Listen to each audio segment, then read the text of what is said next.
really MOI of understanding on how we can really open up the strait. That's the real question here. But the more important angle here is the fact that unlike what Washington has noted that there's already been regime change in Tehran, we have not seen behavior change from the Islamic Republic leaders currently, the ones that are leading the negotiations. Of course, they've been shielded from potential Israeli assassinations. That said, that is not a guarantee forever. If they fail to really reach an agreement, I can imagine the president not only moving forward with his threats against critical Iranian infrastructure, but also further leadership decapitation and genuinely disrupt the command structure of the regime. Jonathan, I would be remiss if I did not showcase this social media post that the president posted over the weekend. I do want to say it's a bit colorful, big graphic, and some posts here. He posted this via Truth Social. Tuesday will be Power Plant Day and Bridge Day all wrapped up in one in Iran. There will be nothing like it. Open the expletive strait. And he just continues on to say, or you'll be living in, and I'm assuming that our viewers can guess what he's saying here. So he is increasingly putting this pressure on Iran. I have to know, how is the Iranian regime responding when they see the president take to social media to issue these sort of demands, and within this context? The Islamic Republic leaders know after a few rounds of negotiations and threats consecutively coming one after another that any threat posed by this administration is legitimate. Trump has followed suit with every threat he's made, whether it was prior to the 12-day war or with the recent ongoing campaign. So that's very key in the minds of Iranian policymakers, knowing that when he threatens, he's going to follow through. That said, the messaging itself could actually facilitate and pave the way for Tehran to, one way or another, try to create a rally around the flag effect. Once you actually threaten Iranian infrastructure and go after assets that are also beneficial to average Iranians, there is a risk there that you might be alienating them. That said, these are people that have been living under the Islamic Republic, the mismanagement by the regime that has been, of course, systemic, both on the infrastructure side, economic side, political, on whatever angle you look at. So to the average Iranian, the regime has not been competent enough to deliver on anything. So maybe to their minds, any attacks on critical infrastructure would just be a continuation of living under the Islamic Republic. But that said, bridges and power plants, those are critical things. Ultimately, Iranians have been living under very harsh conditions, and worsening that could escalate the situation internally. So it's a double-edged sword when you threaten those kinds of assets inside Iran. That said, if the idea is to somehow create some sort of an anti-regime movement again and reignite that momentum, the best way to go about it is to ensure that you really play into the grievances of Iranians, you play into the challenges that they have versus the regime. But I would end it with this, talking to folks on the ground and being Iranian myself, the understanding there is a lot of these key infrastructure can be rebuilt. We can rebuild roads and bridges and power plants, but what we cannot do is to revive the tens of thousands of young, innocent, unarmed protesters that were massacred on the street. So time is of essence. So long as this campaign continues to be about liberating Iranian people, or at least paving the way for them to define their own destiny, I think the average Iranian will be on board. But that said, messaging is important. PR really matters during wartime. And we're going to get to just the... Hello, my name is DrPaulCottrell, and we are live streaming on YouTube, Brighteon, Bitchute, and Rumble. Hopefully there's not a delay. It seems like there might be a slight delay that I may need to fix. But thank you for joining. We're going to be continuing listening in on the Live Now broadcast here. Iranian civilians and also protesters a little later on in the segment. First, though, staying with the Strait of Hormuz for this next question. This is a social media post courtesy of Fox News correspondent Matt Finn. He says this: the UAE insists even if there is a ceasefire, Iran cannot remain in control of the Strait of Hormuz and call the strait everyone's problem. The issue, Hormuz, has to be a part and parcel of the settlement of any conflict with clear agreement on that. Jonathan, is there any kind of scenario in which Iran would cede control of the strait? And what are possibly some of the internal conversations within the Iranian regime when they see global leaders talking about the future of the strait and that Iran may not have full control of it? So when we talk about global, Look, what's going on over there? I'm doing the work. I'm doing everything. You're way too scatterbrained. You are using. so when we talk about global leaders, let's say pushing back against the Islamic Republic, so far we haven't seen really much or anything from Europe.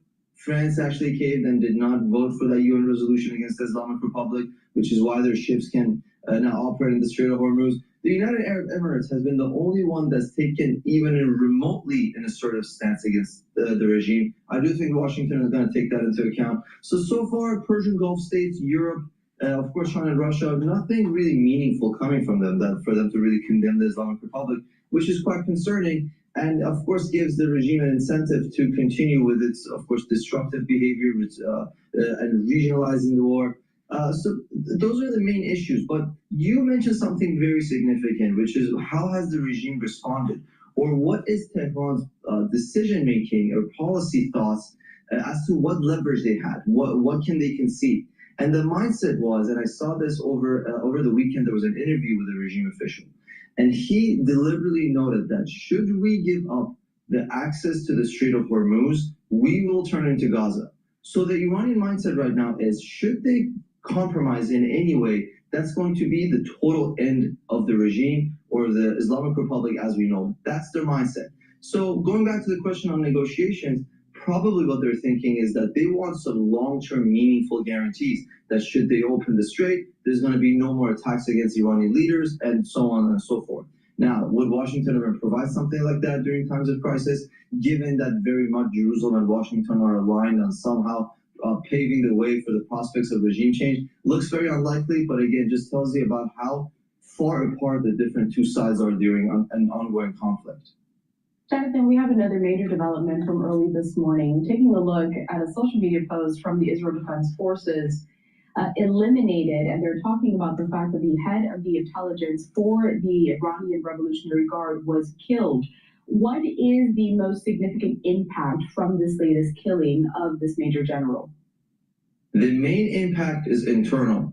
Looking at Israeli assassination waves throughout the past 5 weeks, there's been two parallel pillars, but one has been stronger than the other. Of course, one focus has been taking out the command structure, missile, command people, figures that are either tasked with developing grand strategy of regime defiance or somehow coordinating the different armed forces factions. Now, parallel to that, which has been more significant, is the internal security structure. So individuals that are involved in repressing protesters, killing unarmed Iranians, or somehow terrorizing the masses of the population to deter them from taking to the street. And that's what this individual is. So being of course, the intel command of the RGC, is one of his main responsibilities is actually surveilling dissidents inside and working behind the scenes to ensure that the average Iranian has no hope and is afraid of taking to the street. That's their primary job. And of course, the RGC being a brutal instrument of torturing the Iranians and dissidents, this is a devastating blow. But the grand strategic agenda by Israel here is to, at least from what it seems, is to eliminate the top leadership, so the commanders of key forces, and then to go after mid-level commanders, brigade leaders, things of that nature, and inform them that time is not on their side. Should they not somehow work with Israel or with Iranian dissidents, they'll also be eliminated. So that's the strategy there. We have to keep in mind there's hundreds of thousands of Iranian armed personnel left. So it's not realistic to expect all of them to be killed during this war. I think the idea is to either have them defect through PSYOPs or arm the Iranian populace so they can define their own destiny and actually counter whatever is repressing them the most, which is this armed body of the RGC and military.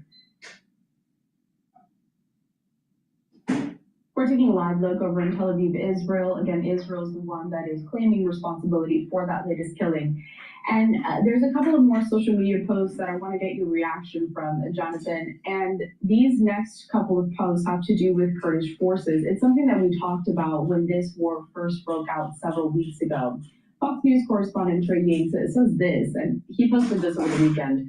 The United States sent guns to the Iranian protesters through the Kurds. President Trump told Fox News, quote, "We sent guns to the protesters, a lot of them, and I think the Kurds took the guns." Now, some Kurdish factions also responded, and Trey has another social media post. He says this, they responding to the remarks from President Trump, quote, "We did not receive any weapons during the time of demonstrations in Iran." Fox also reached out to additional Kurdish parties for comment. We're waiting to hear on that. So the question with this, what kind of moves are we seeing from Kurdish forces, Jonathan, and what do we know about potential communication between the Kurds and the U.S.? There are so many moving parts with the Kurdish developments that it's really hard to narrow down. But the overall image here was that the United States and Israel were somehow entertaining, deploying, or at least assisting Iranian and Iraqi Kurdish faction. But what ended up happening, at least looking at online reporting, indicates that the Kurds did not receive enough reassurances that should they launch a ground operation against the Islamic Republic, they will receive sufficient air support or just military backing as a whole. Because they saw what happened in Syria, they were afraid that if they were to attack the regime and not be fully backed, the regime stays in power, and that is horrible news for them. So that's one guarantee they did not get. On the other hand, the situation would be really volatile. Looking at the Middle East, the idea of arming insurgent groups and separatist groups and sometimes terror groups against one another has not worked out long term. The idea is that you should work with a country's national identities to get systemic change, as opposed to trying to appeal to some sort of sectarian or ethnocentric grievances, in this case being the Kurds. Further indication as to why it would not be the best idea to somehow arm separatist groups. So again, that's all the moving parts with the Kurdish problem. But that said, these groups have been instrumental. They've smuggled in Starlink devices. It's not really surprising that they're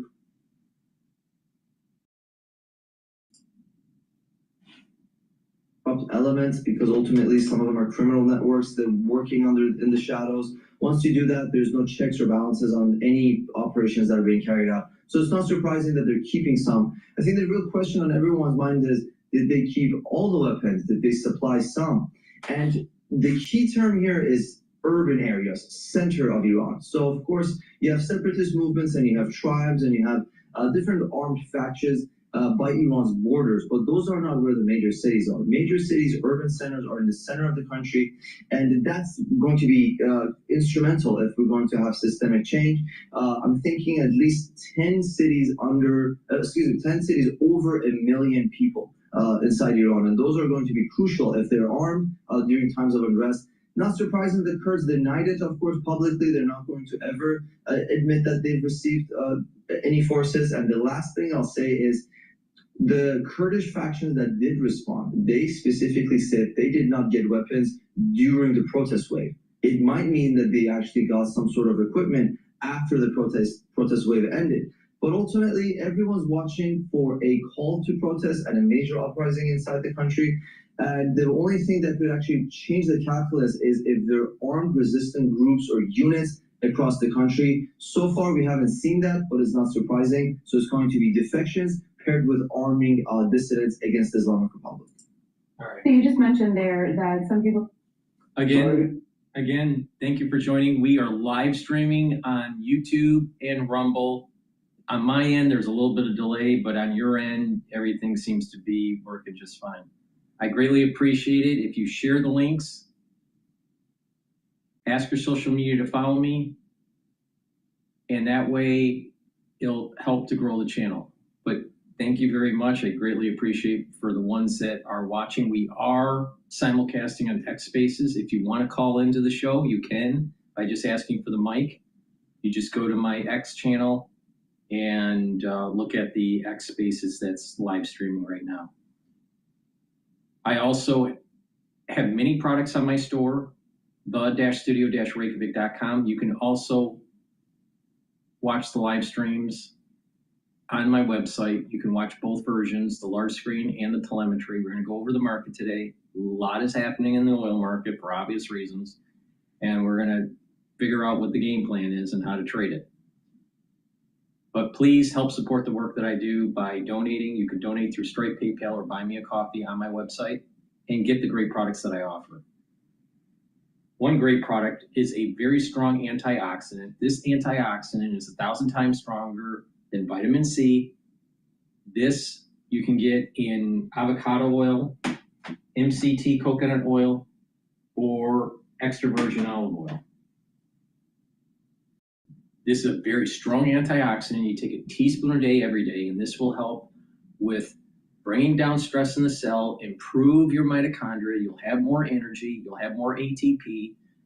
By soaking up free radicals at the vascular level, you're going to be able to reduce plaque formation.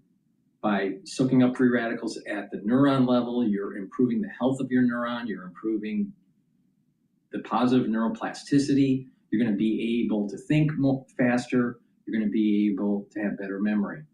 This will also help to boost up your immune system and your endocrine system by bringing down inflammation, by bringing down stress, and by soaking up free radicals. This will also help with improving your basal layer for your skin. You stack this with resveratrol. It's a great stack to actually improve your skin health. So you get lots of benefits by taking the C60. You can get it in a 2 ounce, a 4 ounce, or an 8 ounce configuration. Take a teaspoon a day every day. I've been doing this protocol since 2016. So 10 years, every day, teaspoon a day. It's a very potent antioxidant. It's really important as part of the protocol to slow down the aging process. So please go to my store, the-studio-reykjavik.com, and get the C60. All right, let's go to Al Jazeera. We have about another 5 minutes before the market opens.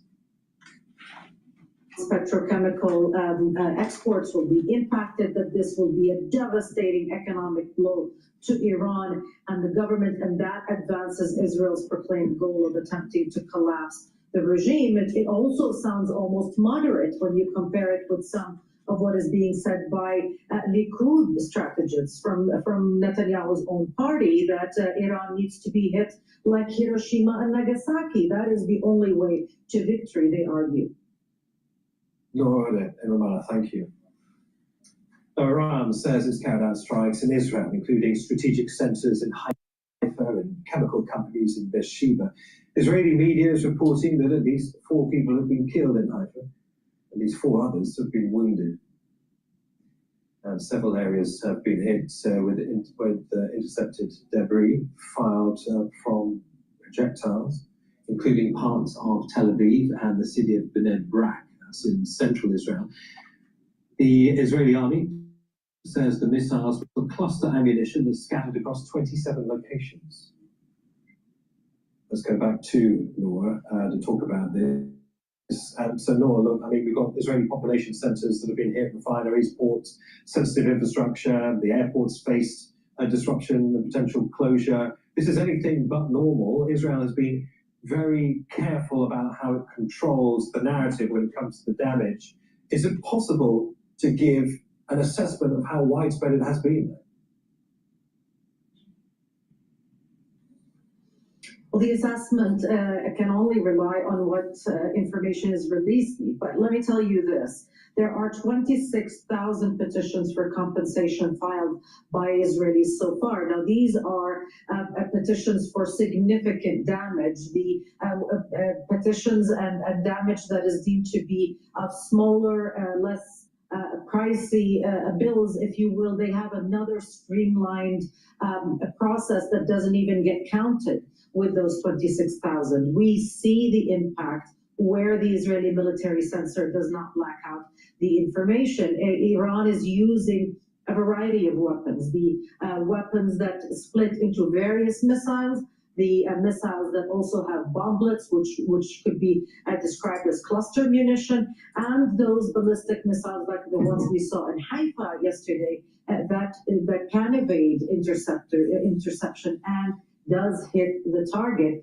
And sometimes we get delayed a clarity on the targets. Like at one point, 2 days ago in Tahtigba, we saw a lot of damage reported. That was cleared, but it took almost 24 hours to clarify that the building that was struck in Tahtigba was actually a factory for drones, a military target that is. So at this point, we have fresh reports of damage in Lod, in Rishon LeZion. That's near Tel Aviv. That's in the area that is most populated in Israel, where there are a lot of army bases, a lot of factories, where Ben Gurion Airport is as well. We don't know what was damaged per se, but we do know that a lot of damage has been done. And in any case, all Israelis who hear the sirens are within range, have to head to the shelter, no matter what the estimate is, no matter how many missiles are being fired.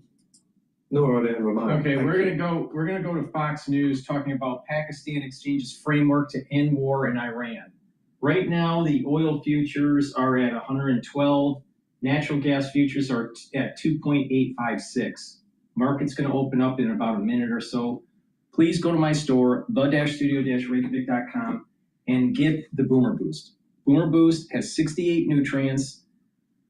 These nutrients will help to improve your immune system, help to improve your endocrine system, your brain function, your musculature, your metabolism will increase. You'll have a steady burn of energy. You'll be producing more ATP. You'll help with your cardiovascular health and slow down the aging process. This is a very powerful supplement that you should be taking every day. It's a month supply. You mix it with soft foods, filtered water, a smoothie, or even with just milk or filtered water, but take it every day. This is very powerful, and you can stack it with the C60, you get the max benefit. And again, this is targeting multiple systems, and that's the whole point of my protocol. You're targeting multiple systems that will help to slow down the aging process, and you'll have more vitality. So please go to my store and get the Boomer Boost. Make sure you use discount 5, you get $5 off any order. Please go to my store, the-studio-reykjavik.com. All right, the market is open now. Now the S&P 500 is trading at 6,589, and the VIX is trading at 25.13. VIX is elevated, still at the 25 range, and may creep up even into the 35 range if we have bad news coming out of the Middle East. Now, right now, there are the resistance level for the S&P 500 is 6,600. The support level is 6,450. If that breaks, the next support level is the 38% retracement, which is going to be at 6,140. So right now, equities is a little bit positive, but we still have oil elevated. The last several trading sessions, it's been the opposite, where oil goes up, equities go down. Right now, we have equities going up and oil going up. How long that correlation lasts, who knows? Now, oil is trading at 112 right now, and natural gas is trading at 2.850. Currency markets are stable. Euro still trading at 115, and the Japanese yen is trading at 159. So that's relatively stable, and Bitcoin's trading just below 70,000. What this means is that it seems as though their institutional investors are starting to nibble at the equity market now. It's at the beginning of the quarter, the Q2, so their need to, and it's the beginning of the month, they need to show a return. Now, if the equities continue to go up, it'll help with their numbers at month end and potentially even quarter end for Q2. So I think this is part of the reason why some of these institutionals are coming in and buying in the equities, and why there is this positive correlation between oil and the equity market. All right, now what does this mean for how to trade oil in the current situation? Trump is going to speak tomorrow today. Today, Trump is going to be speaking at 1 p.m. Based on what Trump says, will determine if oil is going to be going down or up. If you just been paying attention to the news lately, it seems as though we are preparing for a ground offensive.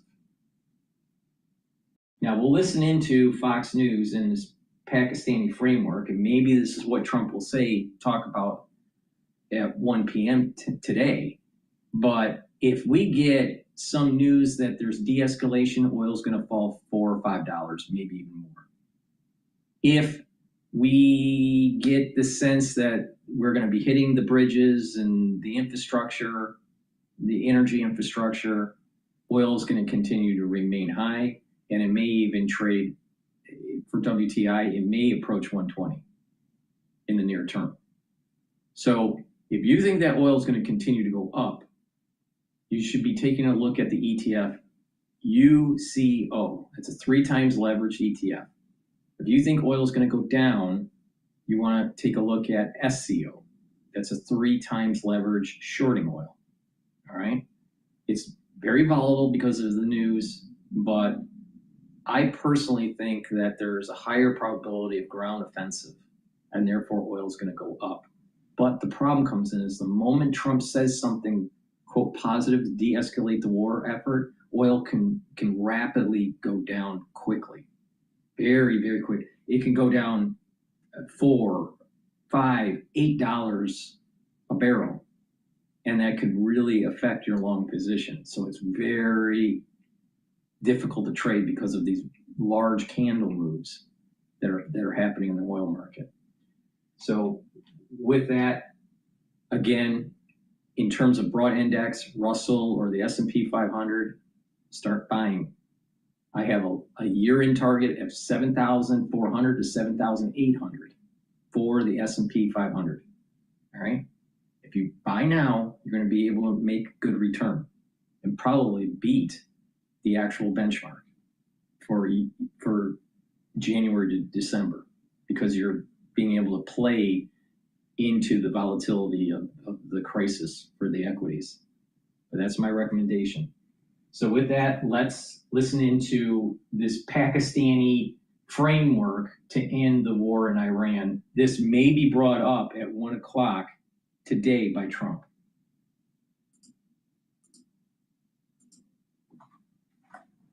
This is live in Tel Aviv, where Israeli forces have just confirmed the death of an RGC head of intelligence. He's also a brigadier general as well. Trey, what can you tell us? Yeah, guys, good morning. In that operation over the weekend, nothing short of historic. I've been talking with U.S. and Israeli officials, and they say there's no other country that could have successfully extracted that airman from deep in Iranian territory. The spy craft behind the scenes, we'll learn more in the days ahead, but really remarkable. We're also learning of another U.S. and Israeli victory overnight. A senior Israeli official telling Fox News that Majid Kadimi, the intelligence chief for the IRGC, was killed in a strike early this morning. Kadimi wasn't just any figure, I'm told. He was effectively the number 2 within the IRGC, one of the senior commanders who managed to survive multiple attempts on his life over the past year. He oversaw the intelligence apparatus that was used to target U.S. forces and allies across the region. Now, this comes as there is talk of diplomacy once again across the Middle East. Yesterday, I spoke with President Trump, and he said he's confident about the possibility of a deal even as early as today to end this conflict. But he said if there's no agreement, quote, you're going to see bridges and power plants dropping all over their country. If they don't make a deal and fast, I'm considering blowing everything up and taking over the oil. Now, a new report today in Reuters says a framework to end hostilities has been put together by Pakistan and exchanged with Iran and the U.S. overnight, outlining a 2-tier approach with an immediate ceasefire followed by a comprehensive agreement. Despite this talk of diplomacy, there are new U.S. and Israeli strikes that are targeting the Iranian regime. And again, we are tracking the latest developments after that successful rescue of an airman over the weekend in southwest Iran. Israel's Prime Minister Benjamin Netanyahu releasing a post on X yesterday saying, quote, I spoke earlier with President Trump and personally congratulated him on his bold decision and a perfectly executed American mission to rescue the downed pilot from enemy territory. The president expressed his appreciation for Israel's help I am deeply proud that our cooperation on and off the battlefield is unprecedented and that Israel could contribute to saving a brave American warrior. We're also tracking the incoming Iranian fire against Israel, multiple ballistic missile barrages overnight, and on Sunday, 4 people were killed in the northern Israeli city of Haifa. You can see this drone video, the aftermath of a direct impact in that Israeli city. As this is taking place, the Israelis say they believe the Iranians still have the ability to launch missiles and drones at their country. But as Operation Epic Fury continues and the Americans and the Israelis hammer the military apparatus of the Iranian regime, it becomes more and more difficult for Iran to respond. Guys? Great job out there, Trey. Yeah, Thanks, Trey. incredible. So knowledgeable. So this has brought up a lot of conversations about NATO and what is the future of NATO now if we don't have countries that are supporting us. You have Spain that closed its airspace to U.S. military aircraft that's involved in this Iranian conflict. And earlier, Madrid refused to allow the U.S. to use joint operated bases. And Ari Fleischer had a message. NATO is going to look a lot different going forward because they're not supporting us. Well, absolutely. And, you know, Ari was right when he leaned into the fact that the eastern side of NATO countries are leaning in. Countries like Poland, who are the only country that give more money to their GDP on defense than even the U.S., compared to Spain and France and countries like that. Here's what he said. He said, when this is over, the western part of NATO will never be the same. Spain, England, France, and Italy have sold us out, as they too often have a history of doing. Eastern European nations are the heart of NATO. They spend money on defense, know how to fight, and love the U.S. France particularly deserves fault and blame, from supporting China and Russia at the UN to denying Americans overflight rights. They're doing what they've always done, showing weakness while cutting deals with terrorists. The reason the U.S. has a Marine Corps and Navy is, unlike France, who refused to pay a ransom to Barbary pirates. France is always happy to cut a deal. Wars have unintended consequences as nations show their true colors. NATO will never be the same, and Western European weakness and acquiescence is the cause. We are witnessing the great American comeback right now when it comes to the power on the global stage and reorganizing not only what's happening in the Middle East, but with NATO as well. And the sad thing about all of this is we always, I thought, could depend on the Europeans when we were in conflict. Many of them fought with us in Afghanistan and Iraq, but that's not the case right now. We see the Gulf states really taking the lead here and waging war. We would have never thought, and I think it's because of Donald Trump. He went to those countries, he promised them economic prosperity if they dropped the radical Islam. And many of those go, you see with the UAE, Saudi Arabia. Iran is the only partner, well, they were never a partner, that decided they wanted to hate us and Israel so much that they wouldn't come to the negotiating table. So the question is, does NATO, with Mark Rutte, who has been a friend of the president for a long time, does he convince the Europeans to do something before this ends? Because if they don't, that's the end of NATO. Why do we pay into this? Why do we pay the most? Why are we involved in this if they're not going to protect us or allow us to use their airspace on our bases that we own in their countries? So if they're not going to support us, why are we even a part of this? No, and I think you laid it out perfectly, Lawrence, because ultimately President Trump is testing NATO countries, European countries, to see, like, I don't need you. With our military, we can open the Strait of Hormuz. We can do whatever we need to do. We have the finest, most capable military on the planet. But let's see if you'll get involved. Right. I'm Steve Ducey. I'm Brian Kilmeade. And I'm Ainsley Earhart. And click here to subscribe to the Fox News YouTube page to catch our hottest.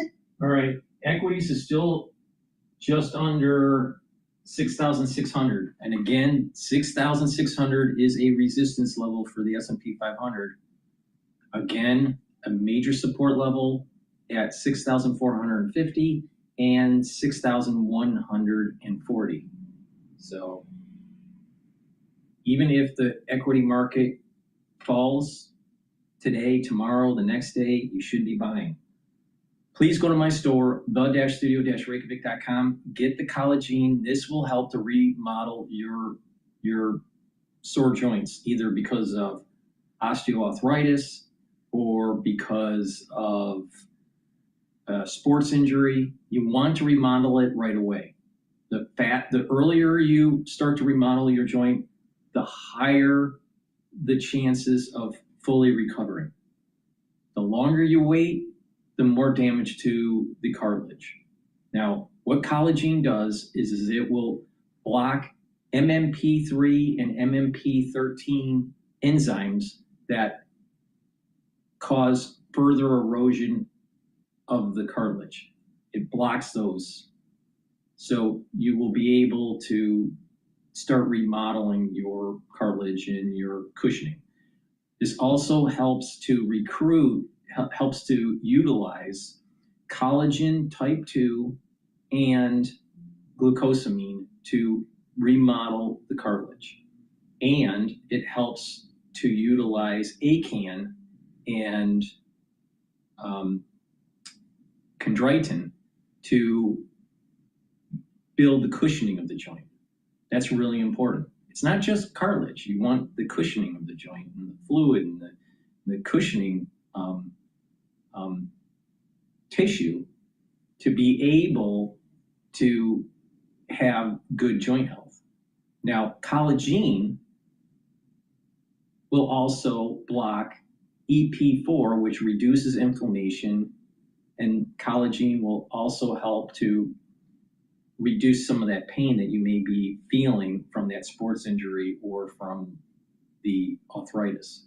But it's really important to take every day and slowly use light resistance training and stretching exercises to rebuild and send those growth factor signals to rebuild that sore joint. Again, it's super important to start right away and not allow it to fester, because the longer you wait, the more damage actually happens with these joints. So it's really important. You can stack this with collagen.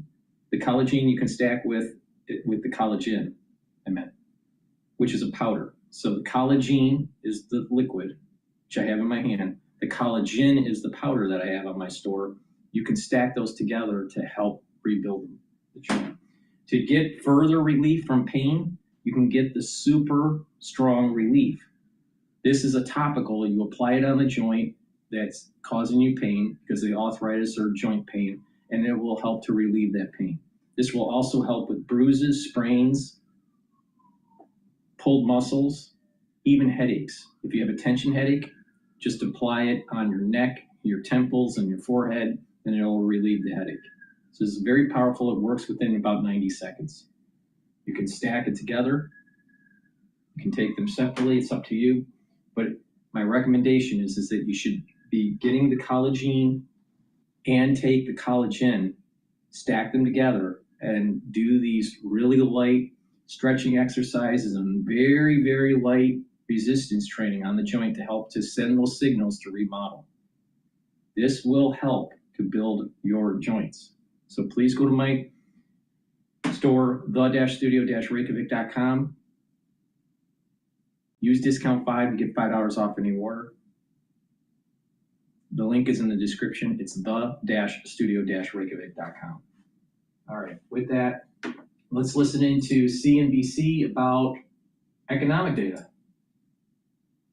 For today, I can confirm as well. I mean, not news, because it was always thought to be the case, which is Paramount's going to raise as much as $24 billion from this is Time Warner investors, this is such as Saudi Arabia and others. That was always the plan as part of the more than $44 billion in equity. Saudi's still giving money away. Obviously, Larry Ellison, the largest single contributor, but they're still apparently there. The question, or why perhaps is something that would be newsworthy, is simply because of what's been going on. And I see questions about their wherewithal. There is a long story today in the Wall Street Journal about Saudi Arabia in general and all the enormous expenditures, of course, that country has undertaken, whether it be NEOM and many others, and things it's needed to pull back on, given the loss of revenues that's going on right now in part.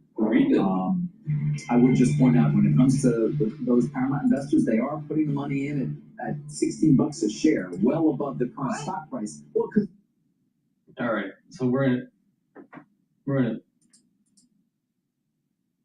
go to another broadcast here.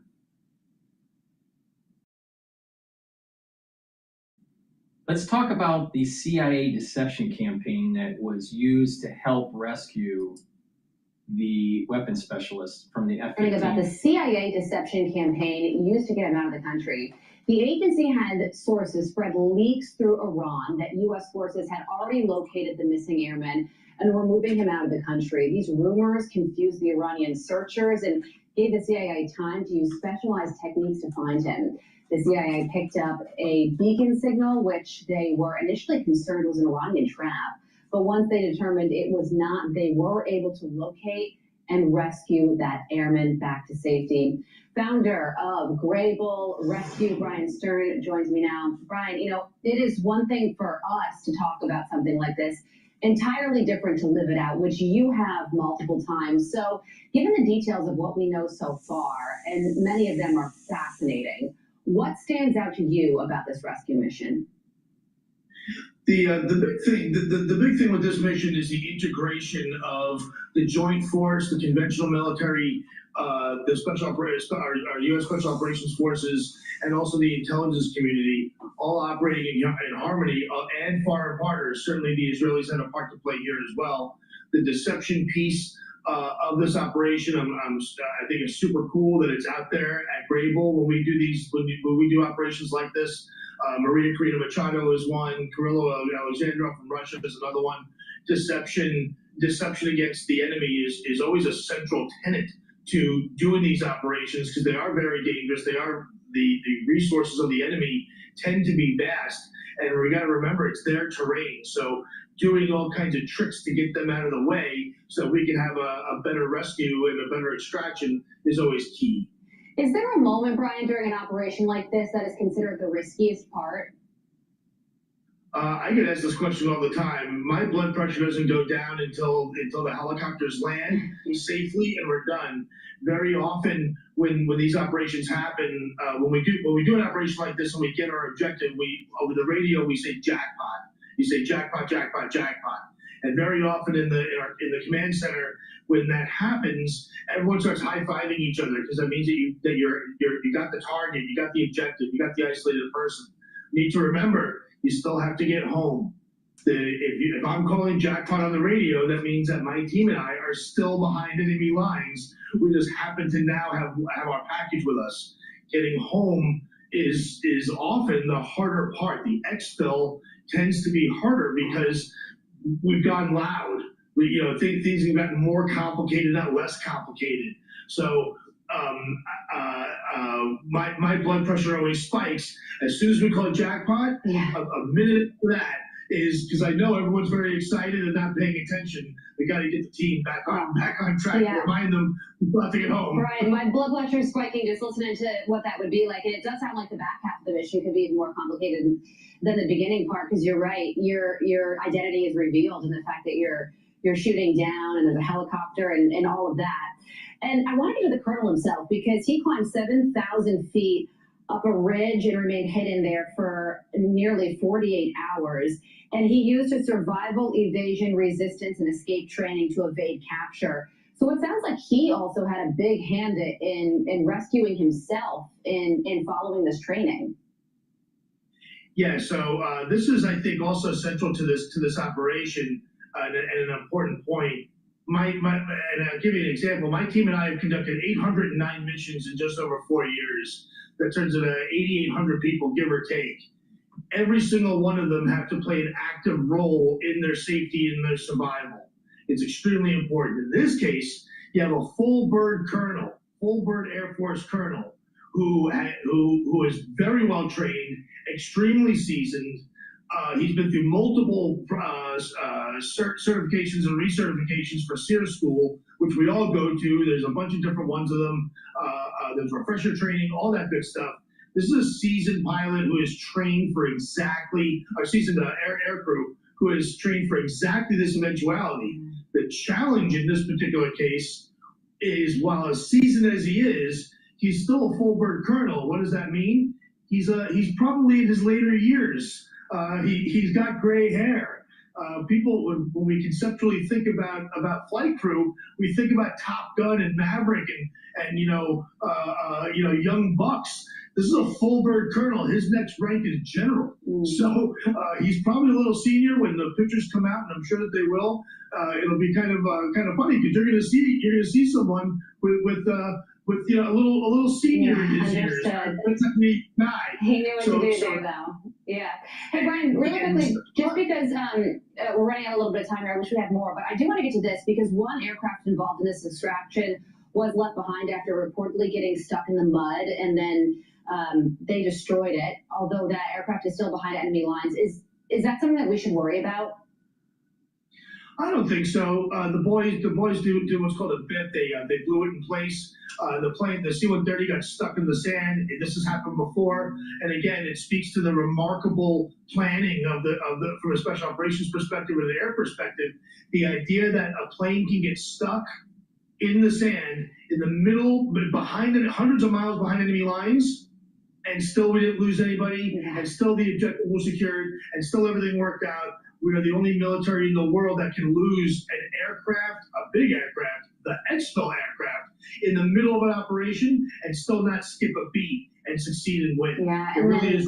It really is remarkable, Brian. And then more aircraft had to come in to bring those service members home who were on the originally on the aircraft that was eventually destroyed. President Trump's going to hold a news conference with military later today after pulling off this most daring rescue that certainly the details sound like something out of a movie. Brian, thank you so much for joining us to talk about this. You're the absolute perfect person to break all of this down. We appreciate your time this morning. Be sure to like and subscribe for all the Fox News links. Please go to my store, the-studio-reykjavik.com, and get the heirloom barley. Heirloom barley will help to detoxify your body, bring down inflammation, and soak up free radicals with superoxide dismutase. This is very powerful. Take it every day. This is a month supply. It's a powder. You mix it with soft foods, filtered water, a smoothie, milk.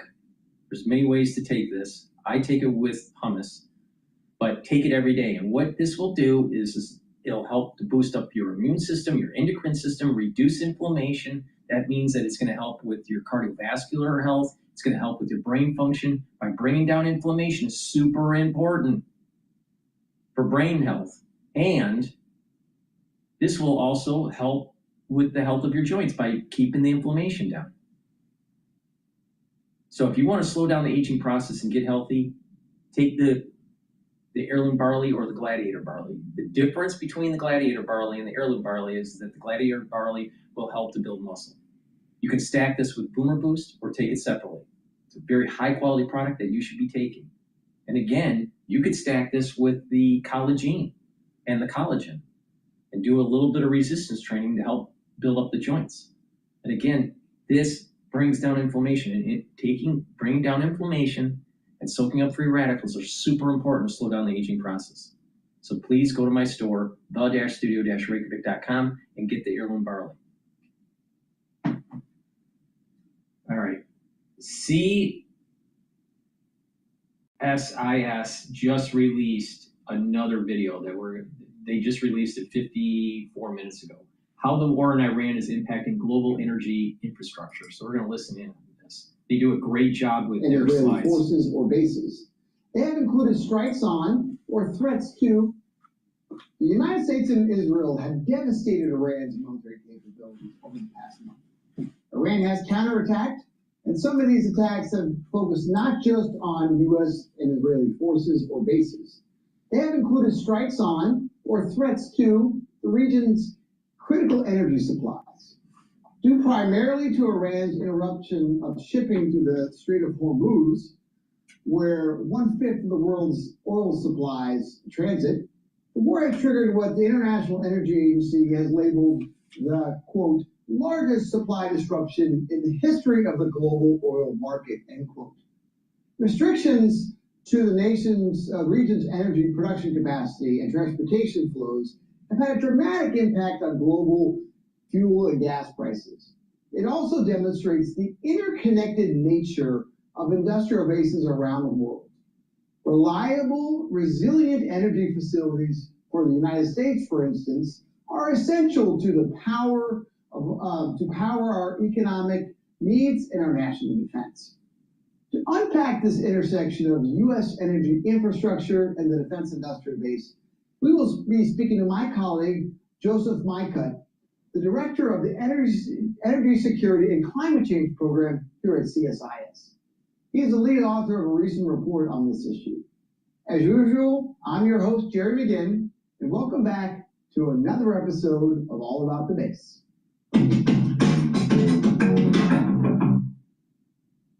Welcome to the show, Joseph. It's really great to have you. Thank you for having me. I look forward to talking about the war, its implications, and how it demonstrates many of the themes we talk about in our recent report. Joseph, the conflict in Iran really has taken a different turn in the last couple of weeks, as these headlines clearly show. The impact on oil prices, energy shocks, and the like. These threats on energy sources in the Persian Gulf and to the safe transit of shipping in the region have roiled markets and created a great deal of instability. Why is the Strait of Hormuz so critical for energy supplies? And what impact is it having today? The Strait of Hormuz is the definition of a choke point when you think about the global energy system. 20% roughly of global oil flows out of that strait, produced by Iran, Iraq, Kuwait, Saudi Arabia, and the UAE. So as that shipping is nearly entirely shut down, you have a just remarkable market effect. Now, countries in the region have managed to divert some flows to other ports outside of the Gulf, but any way you cut it, it's impossible to imagine the modern global oil market without passage of the Strait of Hormuz. Compound that, Jerry, with now a significant role for the region in global LNG, liquefied natural gas markets and exports as well, and a variety of other commodities related to the petrochemical and base materials industries. Gotcha. Now, what makes this global energy shock different from like previous OPEC, the OPEC oil embargo in 1973 and the like? Well, this is not a coordinated effort, right? This is Iran shutting down through threats, shipping through the straits, right? We actually haven't seen that much kinetic activity against shipping. Rather, this is a sort of blockade in effect. Ships are unwilling to make the passage, they cannot get insurance to do so, and there is a general level of concern that were commercial activity to resume at its old volumes, you would be losing ships and lives in the process. Now, why is this different from the past? Well, it is uncoordinated, it is larger, and I would say one of the most important things that people here in the United States are missing is that principally Asian markets are going to feel the disruption first. So in the 1970s, you had an oil embargo, which had profound political and economic effects in Western countries. That's why the OPEC countries then created the IEA as sort of an offset to OPEC. Now, the biggest disruptions we're seeing are in the Asia-Pacific region because the U.S. is now a large exporter of oil and global markets have... I just want to disrupt his presentation just for this quick update. The S&P 500 has broke the 6,600 barrier, so that's really important to maintain above 6,600 for today's close. VIX is now trading in the 24 handle, and at the same time as the S&P 500 broke the 6,600 barrier, WTI futures started to fall down. Right now, the WTI futures are trading at 111.95. And natural gas is still trading in the 2.8 handle. It's trading at 2.842.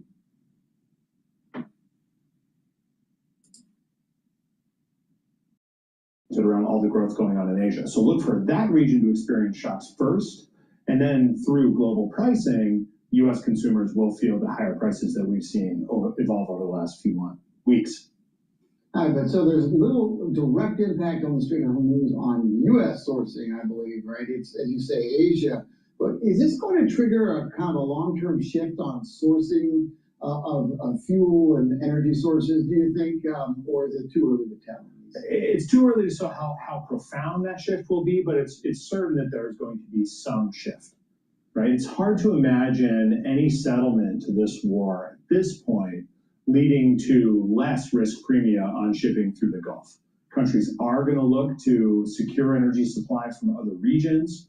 Countries in the Gulf region are going to look for other ways to get their shipments out, by pipeline to other ports. The world economy cannot be held hostage to Iran with so much immediate control over the strait. Now, you've really presciently, actually, have done some work looking at these kind of issues and how they impact the world today. And so, talk to us a little about this, the work you've recently announced. Well, that question actually reverts a little bit to you, Jerry. I mean, and the headlines I see, because I'm what I don't want There's to. breaking news here. The ISM non-manufacturing PMI went lower than expected. So this is bad for economic news here. So we can now officially confirm that Treasury has chosen BNY, Bank of New York Mellon, to manage the Trump accounts. It's also selecting Robinhood to help as well. It's a big deal because this was a competitive process. Part of the job here is designing and creating an app for people to track their accounts. Remember, these Trump accounts, they're now law, where anyone with a baby born after January of last year can apply starting this tax season, and there have already been millions of applications to receive $1,000 in an S&P 500. Treasury's been running this process to pick which financial institution will be able to manage them. And I'm told it was competitive, but in the end, BNY won, and they will officially be contracted by the Treasury. There's no performance fees here. It's more just bragging rights and some soft marketing and also those contracting fees. And it kind of fits with the America 250 theme. BNY is America's oldest bank, founded by Alexander Hamilton. I mean, we have the greatest military in the world. You know, we spend $1 trillion a year on our military, and we're fighting a tiny power like Iran. So it feels like we already won militarily, or at least we did as much damage as we could in the first few days. But they continue to drag this on. They continue to make this painful for the U.S. and for the world, more importantly, as they control the Strait of Hormuz. When or how can we change that?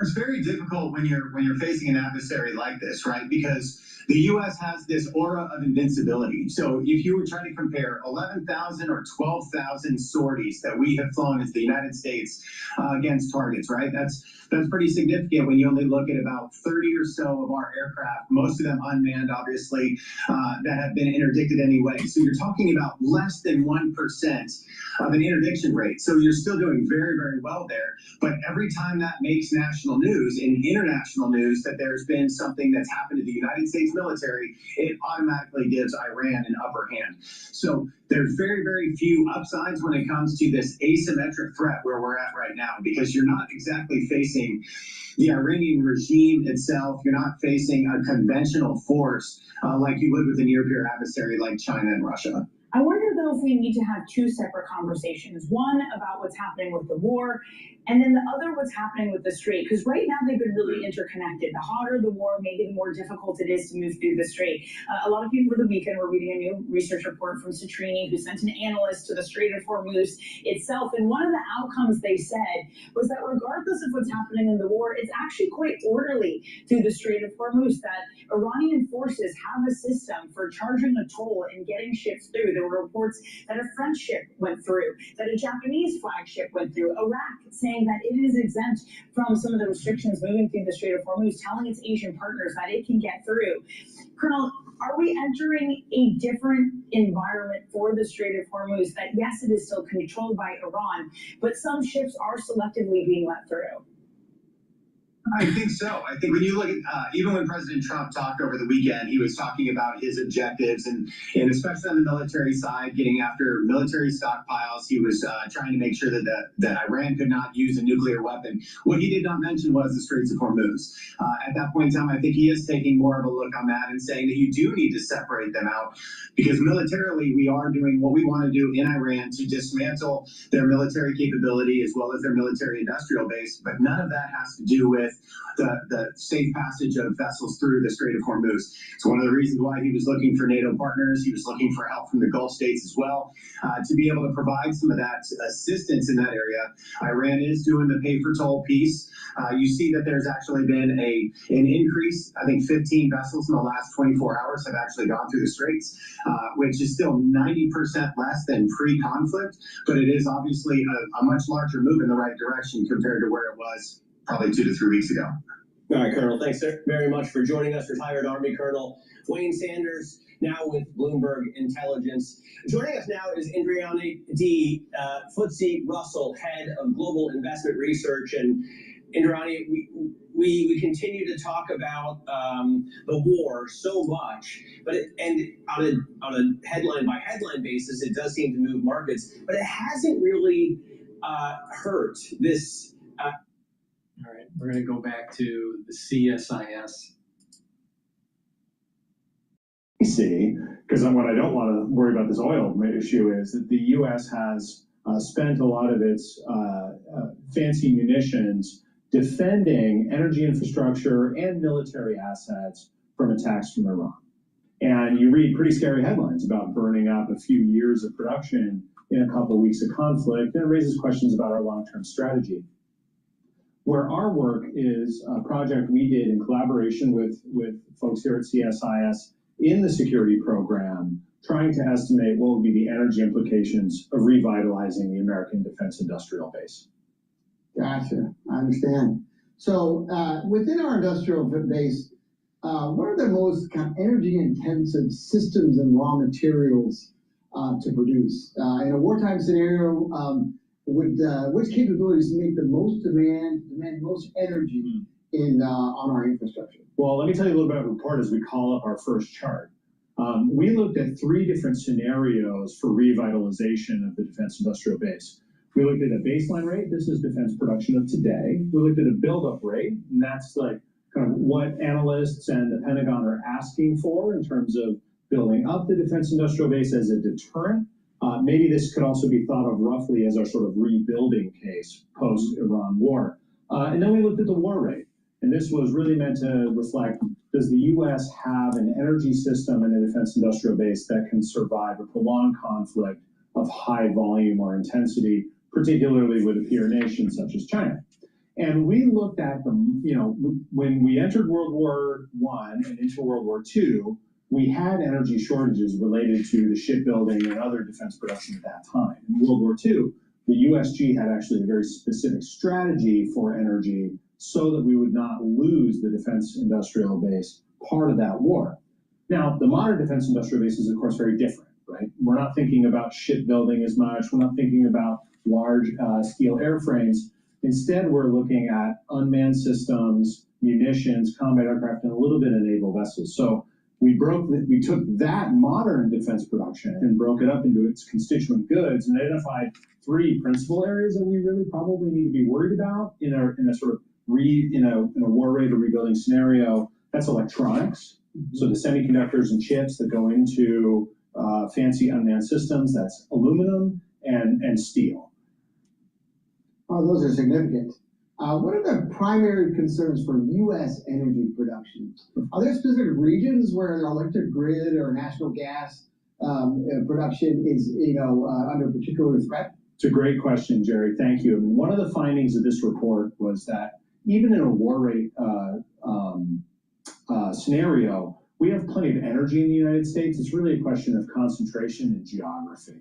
So we looked at where those constituent parts, the steel, the semiconductors, the aluminum, and we've got titanium here filling out our quadrant, where they're produced and what the reliability and access risk is for expanding production in those places. And you'll note that the report really takes a look at 2 key areas where the energy system is already strained, where we expect continued and fast growth of the energy needed for data centers, and where much of our defense production is occurring at this base level. We looked at the regions that folks probably need to pay attention to or be worried about are this mid-Atlantic region here, so-called the PJM electricity market, and then Texas, where semiconductor manufacturing and steel making are both large parts of the industry. And while the electricity grid there and the natural gas grid as well, can accommodate a lot of growth, there's a lot of other sources of growth as well. And so the scenario we really need policymakers to be thinking about is one of long-term rebuilding of this industrial base. At the same time, we're experiencing economic growth in other sectors. One of the sectors you mentioned we see a lot, particularly here in the national capital region, is around data centers, right? And the power that they need and they're very much used in AI applications and the like. So, how is that impacting the energy security in the United States? The principal way that data centers are going to affect energy security, in particular, how it could affect our ability to expand the defense industrial base, is by creating excess demand in places that already have deliverability problems. Our report looks at that issue from both an electricity reliability standpoint, as well as what we call a gas deliverability standpoint. So natural gas is the sort of cornerstone of the electricity system here in the United States. It can be important for industrial activity just as a source of heat or chemistry as well. And in the places where we see particular growth for the defense industrial base, the mid-Atlantic here and in Texas, data centers are already straining the energy system, and you have gas deliverability and electric reliability challenges emerging over the next 5 years in both those regions. So as we think about hardening the energy system, not just for economic growth, but for the defense industrial base, we see the same troubled regions. I see. Beyond what we've talked about here, what do you see are the most pressing energy-related needs for our industrial base? For the industrial base generally, even if you extend beyond the defense industrial base, we've done quite a bit of work looking at, what is a factory owner, what is a firm that makes stuff in the United States, what do they seek when they're looking to locate a facility in the U.S., right? We perceive over the last 5 years, significant increase in manufacturing, construction spending. People are reshoring into the United States for a variety of reasons. They're looking in our assessment for a few different things. First, you need to be able to interconnect your facility. In some of the more troubled regions in the United States, it can take 8 years to bring a large load onto the grid through today's connection queue. That needs to be sped up. They're looking for a high degree of reliability. Oftentimes, these facilities, like semiconductor manufacturing, for instance, they need a level of reliability which is very, very high, even compared to the United States grid, which is very reliable by global standards. Because if they have to shut down production, they lose millions, billions of dollars of value having to restart that whole thing. And I'll also say they're looking for carbon intensity or some measure of sustainability, especially if the stuff they make has to reach consumer markets, right? Consumers want to buy green. Consumers or buyers in Europe, Japan, Asia want to buy lower intensity goods, often have to pay duties on carbon intense goods. So a third factor that we've seen is the sort of carbon intensity or the emissions associated with production in that region. The story actually here is potentially quite optimistic. The United States has bountiful energy resources, both in terms of land we can use to develop renewables and natural gas, which is, compared to global standards, still a low emissions energy source. But we need to make sure we have the requisite infrastructure that we can both provide electricity and provide gas reliability so the two can work together to realize an overall excellent system. Wow, fascinating. Joseph, thank you so much for all your incredible insights during this discussion. Be sure to check out his full report and the video recording of his recent event. All right, we're going to go to some other clips, but before I do, I want to give some advice about how to improve your brain. All right, there's a book that came out recently. I think it was published last year. Let's just double check here. It was this year. It was published this year, 2026, and it's called The Invincible Brain. Now, this author is an MD and Ph.D. and talks about how to holistically help with brain function and reduce the chances of dementia. All right, and there's different types of dementia. There's different types of Alzheimer's. There are genes which is called APOE genes. There's 3 types. There's APOE2, APOE3, and 4. The E4 is the Alzheimer's gene, all right? And you get 2 copies of APOE, usually, all right, for most people, all right? And that's 1 copy from your mother or 1 copy from your father. Now, there are cases where you could get more than 1 copy, but let's not go into the details about that. But the thing is that if you have EPOE4,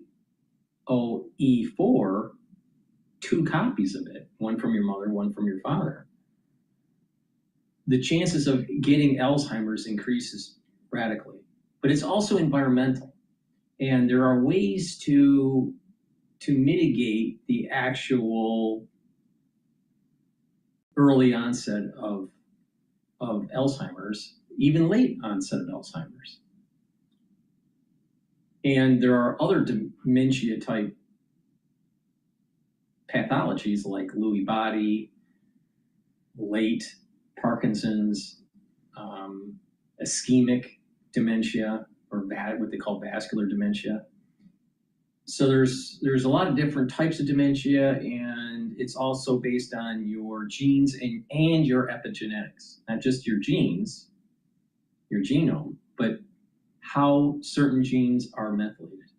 So if you have less methylation of your genes and you have more youthful gene expression, chances are you're going to be able to get into your later years without major cognitive decline. So this book is really important to read, and it goes into detail of certain things that you could do that mitigate the actual issues of dementia. All right? It's a holistic approach. He's an MD, Ph.D. that wrote this book, but he's proving the things that I'm telling you what to do, that I've been saying for years. Now, he published this book in 2026. All right? I've been saying for close to 6 years what to do. He proved what I've been telling everybody. All right? So the key here is keep inflammation down, improve your diet, drink filtered water, detoxify your body regularly, do resistance training and cardiovascular training, stretching and balancing exercises, learn new things, challenge yourself, read and write, talk to people, reduce your usage on social media, have some sort of spirituality or some sort of mindfulness, sleep. Proper sleep is super important. And when you do these things with proper supplementation, you are going to improve your brain function. Now, a lot of people don't realize your kidneys and your liver, your musculature, your heart, your lungs, if they're not functioning properly, your brain won't function properly. Let me give you an example. With kidneys and liver, if they're not functioning properly, they're not filtering out your blood. And therefore, you have toxins that are building up in your blood that can lead to the vascular lining to expand and start to leak at the blood-brain barrier, leading to toxins to get into the brain and cause inflammation that causes problems and builds up amyloid, and the neuron connections start to recede. That's just with bad kidneys and liver. Even if you have APOE2 gene for, a lot of people don't know this, but the APO2 and APO3 are genes for preventing early onset of dementia, right? So the chances of getting early onset of dementia, if you have E2 or E3, is radically diminished. If you have E4, then early onset of dementia, or Alzheimer's, I should say, increases radically. So even if you have E2 or E3, and you have bad kidneys or a bad liver, you're increasing your chances of dementia or Alzheimer's. Why? Because you're building up toxins. So this is the reason why having a healthy liver, having healthy kidneys, drinking filtered water, staying away from processed foods, staying away from sugary substances, because diabetes can cause problems with your liver and your kidneys, and will lead to problems with your brain function. So this is the reason why a holistic approach and proper supplementation is super important. And this is all proven. What I've been saying for 6 years has been proven in this book that was published this year. All right. Now, in addition, your bone density also helps. Your actual the health of your bones helps with brain function. Now, the mechanism isn't quite understood yet, but it's thought that osteocalcin, is it calcin or calcin? I think it's osteocalcin, is helping to protect the actual neuron, because there's a correlation between brittle bones and dementia. All right, so having denser bone actually will help with brain function. Now, the overall mechanism is still in study, but building denser bone is super important. Now, building muscles, having more musculature, reducing atrophy is super important for brain function also. Why?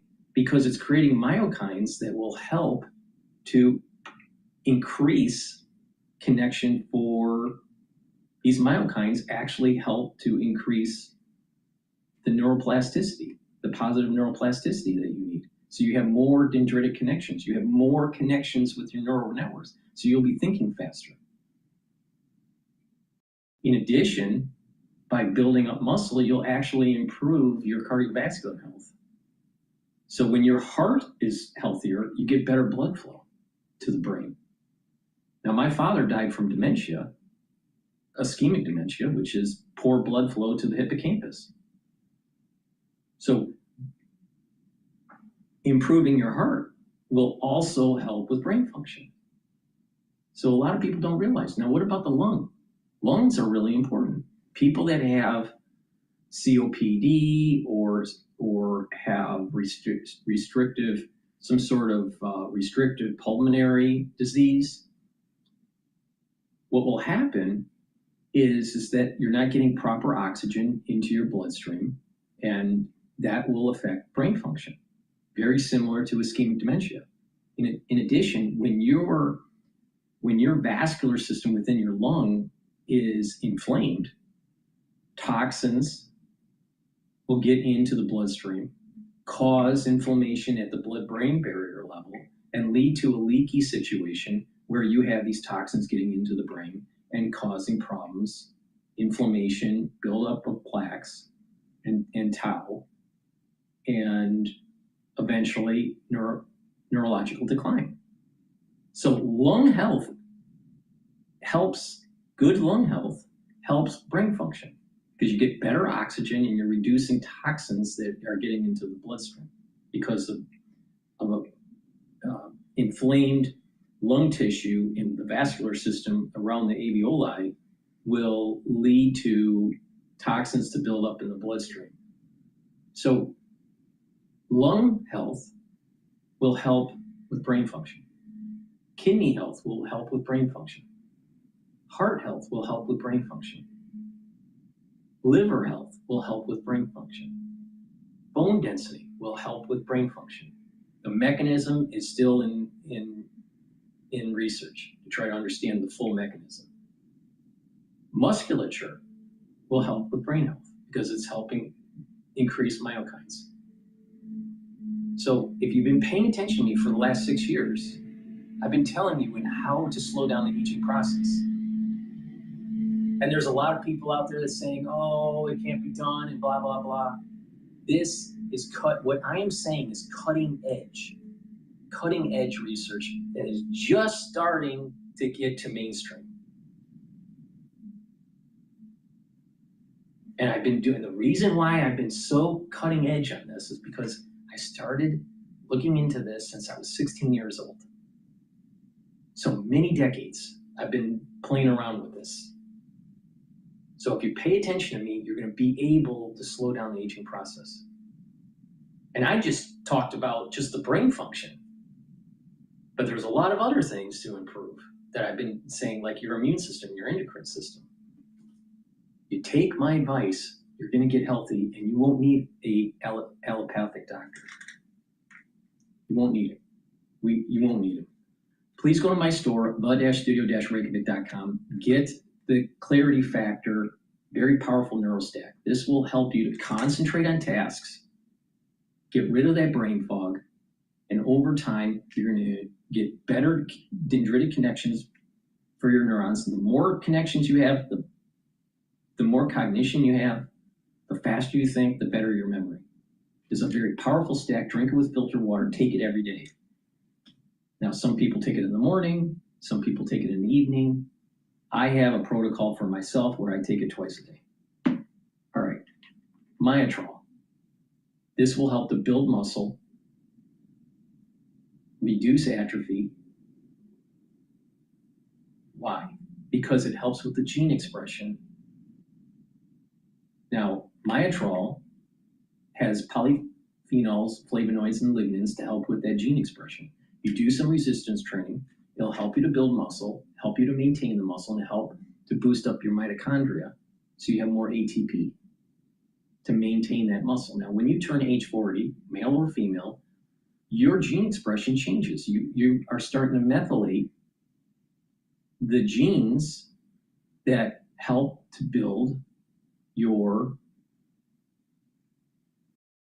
muscle. So you don't want the atrophy. So you need to take supplementation to slow down this methylization. So please go to my store, the-studio-reykjavik.com, and build up that muscle. Now, if you're an athlete, younger or older, you'll benefit from this. Increase your strength for your sport. But if you're 40 years of age or older, you will benefit also. Do a little bit of resistance training. You don't have to look like Arnold Schwarzenegger. But by improving your musculature, you're going to have better bone density. You're going to have better venous return flow because your posture is better. You'll be more active. So you'll have more vitality and your lymphatic flow will improve. So you're helping your immune system and your cardiovascular system by getting more muscle. On top of it, because of the myokines that are being produced when you're building muscle, it's helping your brain function because it's neuroprotective and it allows for dendritic connections to improve. So you'll think better. Now, they've done studies, autopsies. People that have more muscle versus ones that don't have more brain volume, more connections in the gray matter, and less inflammation, less micro strokes and all this stuff. So it's really important. People don't understand. Building muscle actually helps with your brain. But you get this added benefit of helping your immune system and helping your venous return flow and your musculature and your bone density. And just having more vitality. So please go to my store, get the Myotrol, get the Clarity Factor, stack them together to help slow down the aging process. And the things that I've been telling people to do for the last 6 years have been proven in this book. All right? This individual is an adjunct professor at Johns Hopkins University, MD, Ph.D.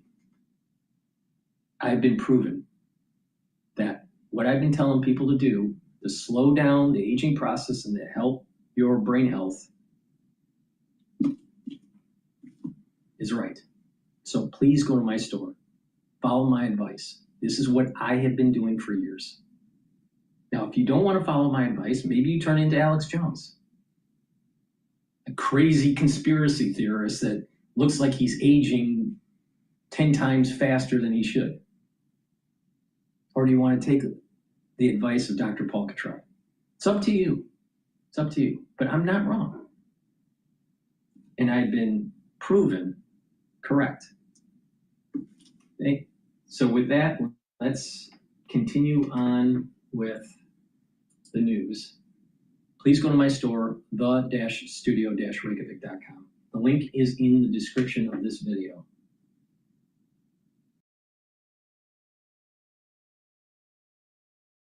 All right, let's listen into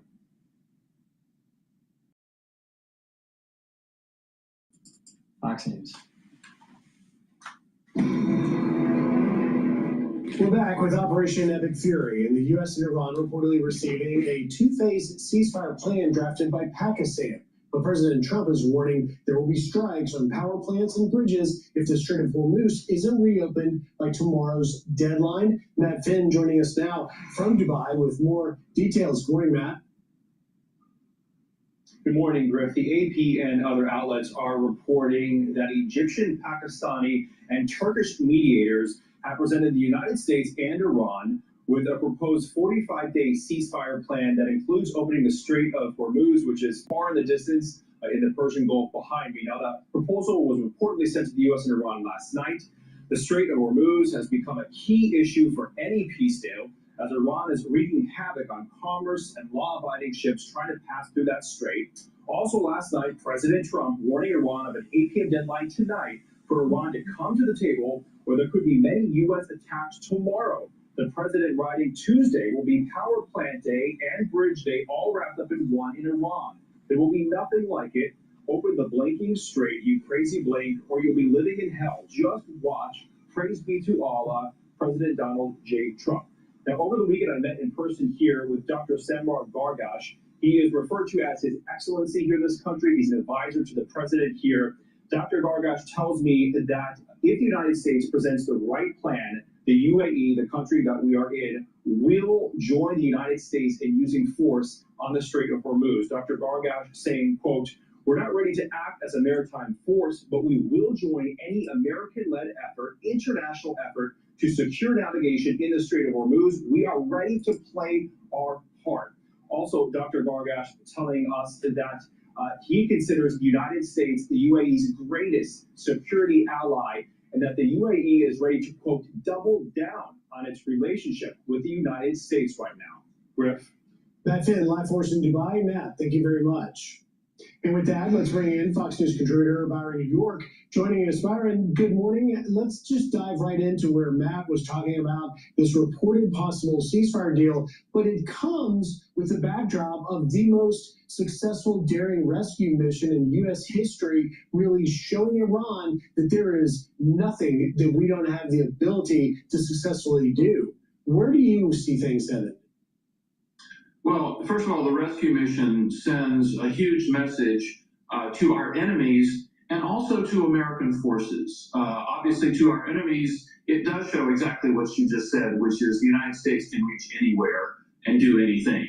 And to our forces, it shows the United States Army or the United States military is always behind you, always behind you. That's an extremely important message to send to the troops. Now, you know, as far as what is going on, as far as the Straits of Hormuz are concerned, is that the president's Easter morning message clearly threatened attacks on Iranian power plants, on bridges, if they did not essentially open the strait by 8 o'clock Eastern time tomorrow night. Now, last week, the president was talking about getting other nations involved and having them police the strait if it were to reopen. So I think the president has maintained a lot of unpredictability on this, and I would imagine the Iranians have no idea what he's actually going to do.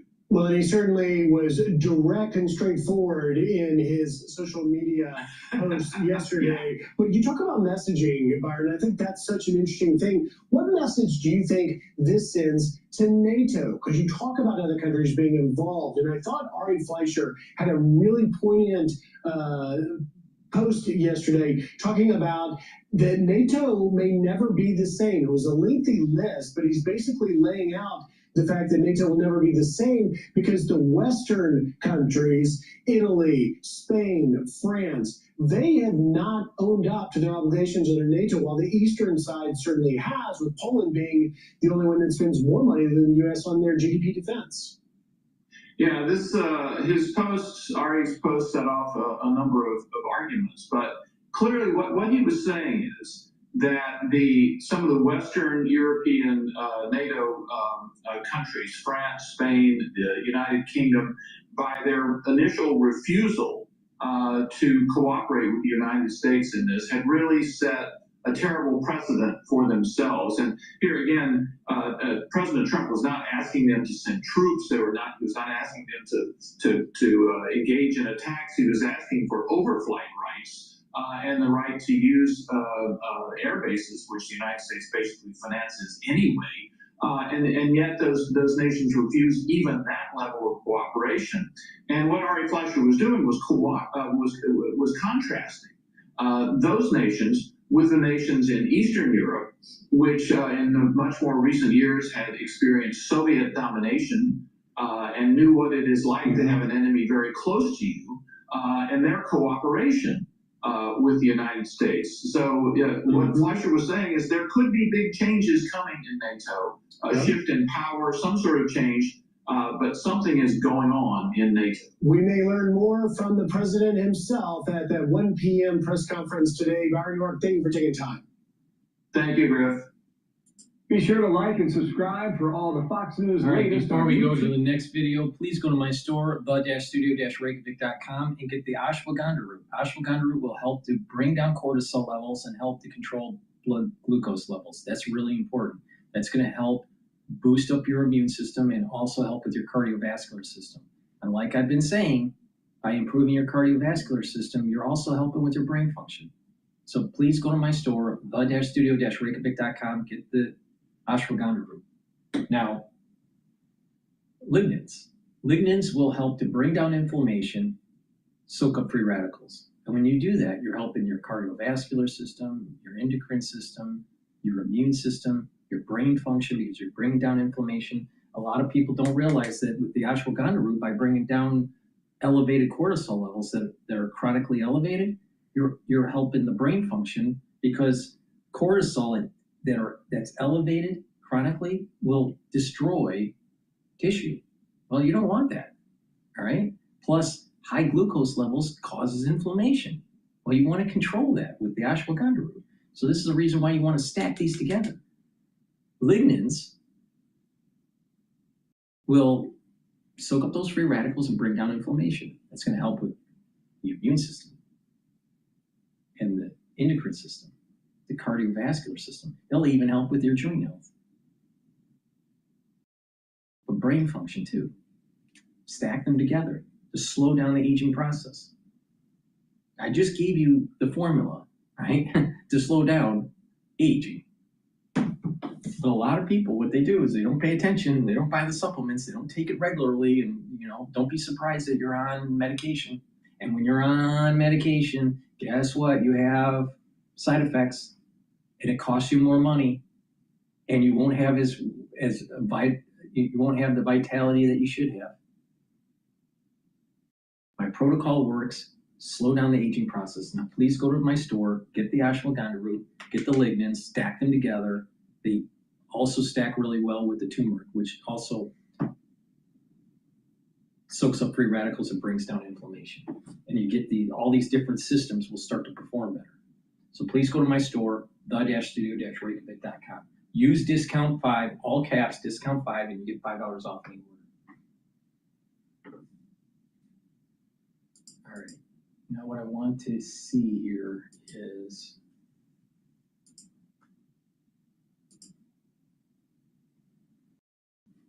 Dan Ives at Wedbush Securities says, with the Iran war, investors should be focused on the longer term. This will pass. And when it passes, tech stocks, I continue to believe that's where you want to be positioned, especially in some of these sell-offs that we've seen. Right now, the S&P 500, 20 points higher, 6602 on the index. The Dow up 131 points, and the Nasdaq 118 points higher. That's up right now at 0.5%. And finally, this one from the Wall Street Journal.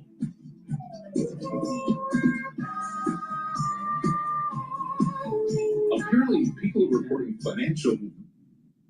Stupid. I wish they didn't play the music so I don't get a strike for copyright. Award. Some sharing stories of sudden infusions of cash and new job openings.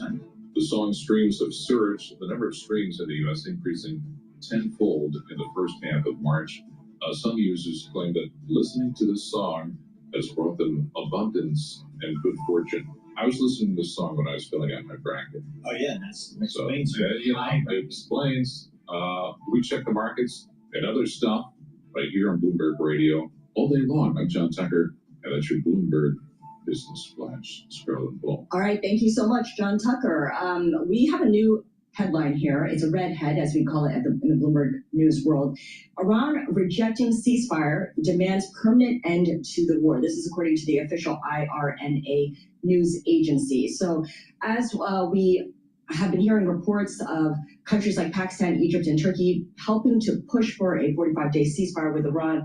The U.S. obviously wants the Strait of Hormuz open. President Trump has extended this deadline to Tuesday, 8 p.m.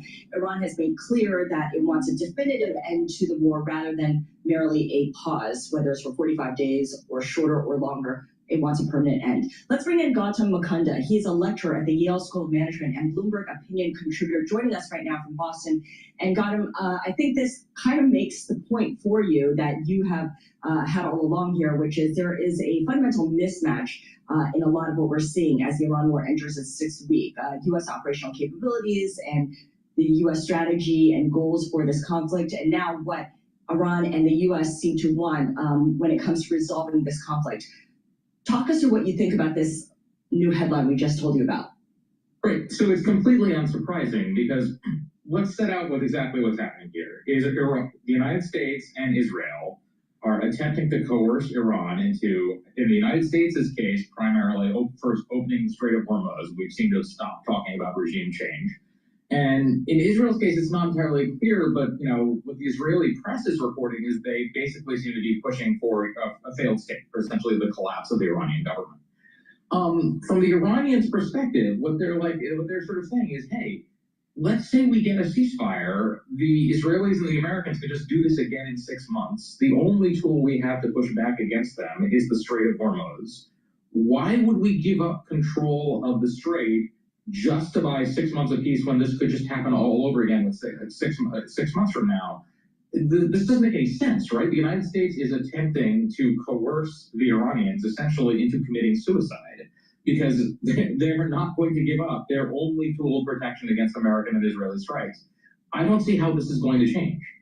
So this brings back, I guess, the question people are asking on day one. What is the off-ramp for President Trump and this administration and U.S. and Israel here for this war? I would say that the off-ramp is that they need to, at this point, they need to figure out some way to provide guarantees that this will not happen again, right? Some sort of a deal. The terms that have kind of been put out on the table basically look exactly like the Iran nuclear deal that Trump discarded in his first term, which is, ironic but unsurprising. But that's not the way the pressure is going, right? All of the dynamics of war, this is why you don't get into wars when you can avoid it, right? Why a war should never be the last choice, not the first one, because all the dynamics keep pushing towards escalation, right? Trump is putting out these tweets and increasing the range of targets he's hitting, and threatening to bomb Iran back into the Stone Age and go after electricity plants and desalination plants, and doing those things to inflict harm on civilian population, particularly water supplies, is a war crime. There's just no question about that. So all of those things are going. And at the same time, the Iranians have retaliatory options, right? They can use their own drones and their own missiles to go after desalination plants in the other Gulf countries, all of which, many of which, by the way, are much more dependent on desalination than Iran is. That's actually an asymmetric threat on the side of the Iranians. And if I were a Gulf country, I'd be really, really concerned about that. What do you make of the news that we have seen more ships transiting through the Strait of Hormuz? 21 ships, according to Bloomberg reporting. Iraq, India, China's governments have negotiated passage for their ships. So it's not that traffic has returned to normal, but there is some traffic, and Iran is kind of instituting the system where these different ships pay tolls. We don't know the terms of these specific ships that have moved through, but there is something looking like some traffic has returned. Yeah, so that's actually the Iranians improving their position, right? Like, not only is some flow through the Straits, it's flow through the States at the discretion of Iran, which was not the situation before the war. And just to make this worse, later on, the threat we are making is that we will destroy Iran's civilian economy and inflict enormous harm on its population if they don't do what we want. But if we destroy Iran's civilian economy, then revenues from the Straits will become even more important to Iran. They will become completely critical to rebuilding after the war, which means that if we do this, we increase their incentive to maintain control of the Straits, which is exactly what we're trying to avoid. What do you expect? Are you surprised, Gotham, that we've heard relatively little from the U.S. Congress, either party, about this war in Iran? I'm certainly not surprised that the Republicans haven't said anything. They have continued their pattern of being completely subservient to the president. From the Democrats, part of this, I think, was the speed with which the war began, but it's been a month now, and I think they're kind of out of excuses. It's not clear to me what's happening here. This war is deeply unpopular. It is getting more unpopular with time. Other than maybe some donor pressure from some donors who are in favor of the war, if I were a Democrat who was thinking about 2026 or 2028, I'd be way ahead, way out in front on this is a disaster that needs to end. And the party is essentially at this point committing political malpractice by not committing to that. Yeah, they're kind of absent completely here in speaking up. Speaking of speaking up, the president will be making an address at 1 p.m. today. Gotham, we know everything he said, and in fact, his address to the American public last week kind of laid out every single option available to him. What would surprise you from his comments today? What would surprise me is a recognition that escalation is not going to get him what he wants, right? So, when all you have is a hammer, everything looks like a nail. So far, what they have seen is they are trying to force the Iranians to get to some better strategic outcome for the United States. And the only tool they've had, essentially, is airstrikes and making threats of even worse airstrikes. And it's just very, very clear from the strategic dynamics here, that is not going to work. Yeah, absolutely. All right, so we'll see how this plays out. Again, we'll hear from the president at 1 p.m. today, Wall Street time. We'll see if there's some new news. Yeah, there's certainly going to be news. I guess we can all expect that. Gotham Wakanda lecture at the... Please go to my store, the-studio-reykjavik.com, and get the probiotic. You can get it in the powdered form or the veggie cap form. And with a good probiotic, what you're going to do is improve your gut biome. You're going to improve your mucosa layer and your immune system at the gut level, reduce leaky gut syndrome. You'll be able to sleep better. When you sleep properly, you're going to be able to consolidate memory. You're going to be able to detoxify your central nervous system, and you'll be well rested. With a good gut biome, your skin health will improve. Your metabolism will improve. So please go to my store, the-studio-reykjavik.com, and get the probiotics either in the veggie cap form or in the powdered form. And with a good gut biome, your health will improve. It's the foundation. Good health starts at the gut. And since you're improving your gut and reducing leaky gut syndrome, you're reducing inflammation in the brain.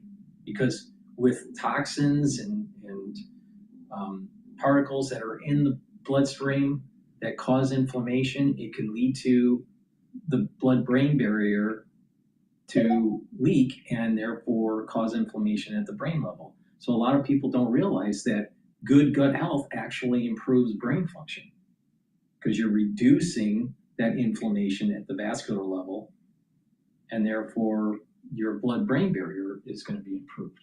So good gut health is super important to slowing down the aging process. And you get all of these extra benefits. So please go to my store and get the very high quality probiotics. Make sure you use discount 5, all caps, discount 5, you get $5 off any order. You can use that as many times as you want.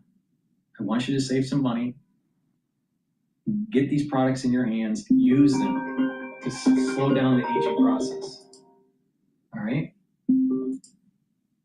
Go to my store, the-studio-reykjavik.com.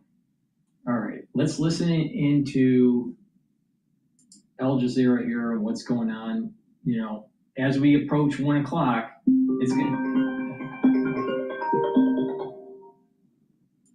I don't understand why they keep on calling. All right, so they, what was I saying? All right, let's just go to Al Jazeera here. Those are two other aims. Then there's sort of psychological aims, and I think reversing shame and humiliation is often a big one. And a fourth one, I would say, is a simple one of trying to stay alive. Now, if the aim is winning, then what you need to do is weaken or eliminate your enemy. But with a lot of the other aims, sometimes the enemy can be surprisingly useful. So we get this phenomenon of useful enemies, which I think is a real phenomenon. And the problem there is that people acquire, as it were, like quite a wide range of vested interests, acquire an interest sometimes in actually maintaining the enemy or taking actions that are predictably counterproductive in terms of the reproduction of the enemy. So making people angry, attacking civilians, winning, as it were, new recruits for the entity. It might be a rebel group or a terrorist group or a nation that they claim to be trying to oppose or weaken. So there's a question mark I'm trying to raise in a way about the aims in a war and whether the enemy is somebody that you want to eliminate or somebody that you might be interested at some level in continuing the existence of. David, at this juncture in the Israeli-US war on Iran, where despite claims by both sides of a degree of military success, it's almost impossible to say who the actual winners are.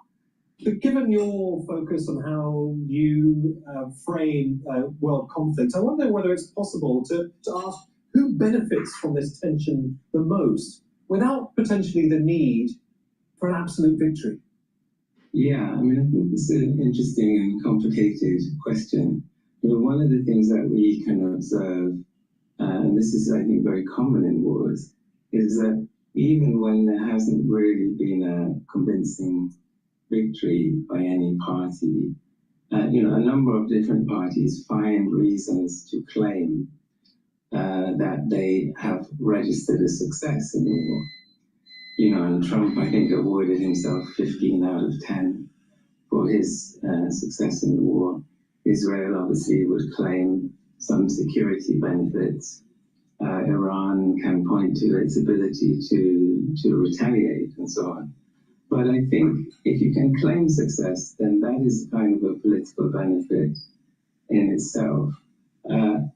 Beyond that, I think that you know, the functions of war as a distraction and the functions of war as something that can quieten internal dissent and allow you to paint opponents as disloyal is something that is really quite important, you know, in the United States, in Iran, and in Israel.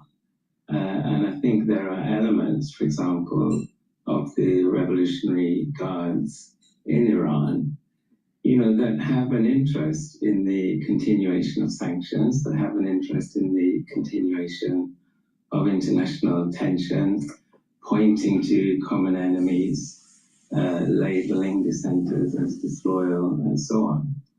So these things come into play, you know, and I think in terms of Israeli politics, you know, there's been a lot of trying to portray opposition as disloyal. There's been attempts to postpone accountability for corruption. There is, in a way, I think, a serial use of war, including in Gaza, which was really a genocide in my book, to distract from a process of accountability at home. I think Trump himself is very concerned with distracting people at the moment. Yeah, let me just jump in there and break down what you've just said, because you've made it sound as if the benefits of conflict for some countries far outweigh the desire for any kind of lasting resolution as a means of controlling opposition voices or any kind of opposition within those given countries. So war is the ultimate distraction, as you say. Well, it is the ultimate distraction. It doesn't mean that some of the threats are not real, because 9/11 was very real. Iran has made many threats against Israel, and so on. We have the horrific Hamas attacks on Israel and so on. So these things are not necessarily invented, and often they're all too real and all too horrible. But nevertheless, if we look at the pattern of responding to some of these events, I think it does predictably create new enemies. It does predictably enrage people. And so we have to look beyond the declared aim of weakening the enemy at the other possible functions, psychological, economic, and political, of taking these, what in my book are predictably counterproductive actions that are going to exacerbate conflict, that are going to perpetuate the war on terror, probably entrenching the Revolutionary Guards in Iran, though of course we don't know. We have to keep an open mind about these things. Just picking up, David, on something else you said, because I'd like to know how this narrative of, I guess, a kind of continuous existential threat allows countries to bypass demands within their own country. So let's say demands for economic reform, human rights, desire for an increase in public spending. Because in the first 100 hours of this conflict, the US burned through $800 million per day. I mean, that's significantly higher than the opening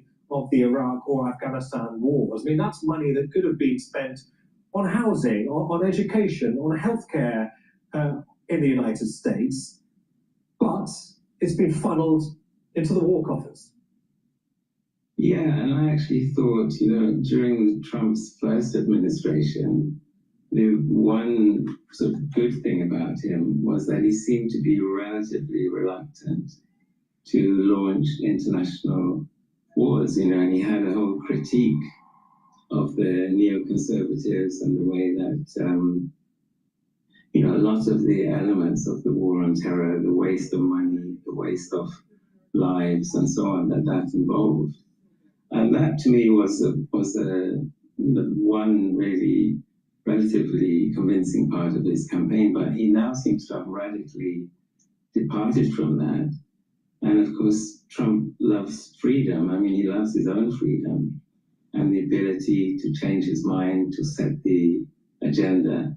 And he has taken the United States in a radically different direction. I also think Israel has kind of adopted some increasingly drastic remedies to trying to solve the problem of its own security, as we saw in Gaza. So these things can kind of radicalize. And actually, I think if you create enough enemies, or you contribute to the existence of enough enemies, that in itself can encourage some very drastic solutions because of the fear of retaliation. Yeah, talking about drastic solutions, this is what the US Secretary of Defense, Pete Hegseth, said when he was questioned about the eye-watering costs of waging this war. He said, quote, "It costs a lot of money to kill bad guys. It costs a lot of money to kill bad guys." I mean, ironically, the Iranians have shown that they can fight an asymmetric war at a fraction of the cost. That must be a rude awakening for the Trump administration.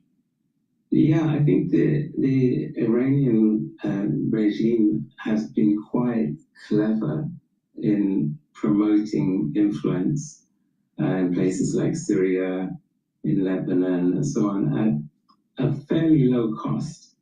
And a lot of it is encouraging militia strategies and recruiting people who are often quite impoverished at relatively low cost, providing training, which is relatively cheap, and so on. As far as the United States government is concerned, I think this division of people into good guys and bad guys is incredibly simplistic.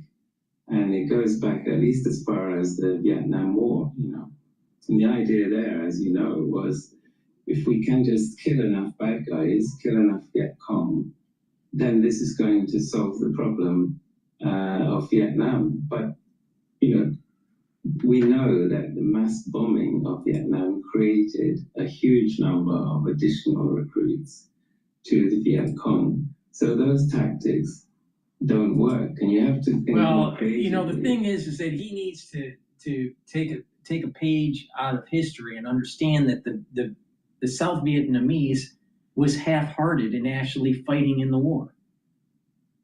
And the United States picked the wrong side. We probably should have picked the North Korean side, or I'm sorry, not the Korean, North Vietnamese side, because the South Vietnamese didn't want to fight. And if we aligned with the North Vietnamese, we would have stopped the coupling between the North Vietnamese and the Chinese. Because at this time, China wasn't that strong. But we were worried, and this was negotiations where we would align with China and have some sort of wedge between China and Russia. And so this was some geopolitical play to go against Russia. But the South Vietnamese did not want to really fight in the war. They wanted country unification because of the fracturing from the French. The United States picked the wrong side. The dynamics of Vietnam were totally different. Now, there are some similarities. I agree with that. But the thing is that there's a major dynamic here that was different. The South Vietnamese was half-hearted in their war effort.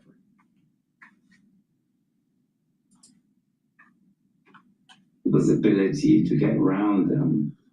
And of course, the sort of the diverse nature of superpowers at the moment with Russia and China and so on, you have plenty of options.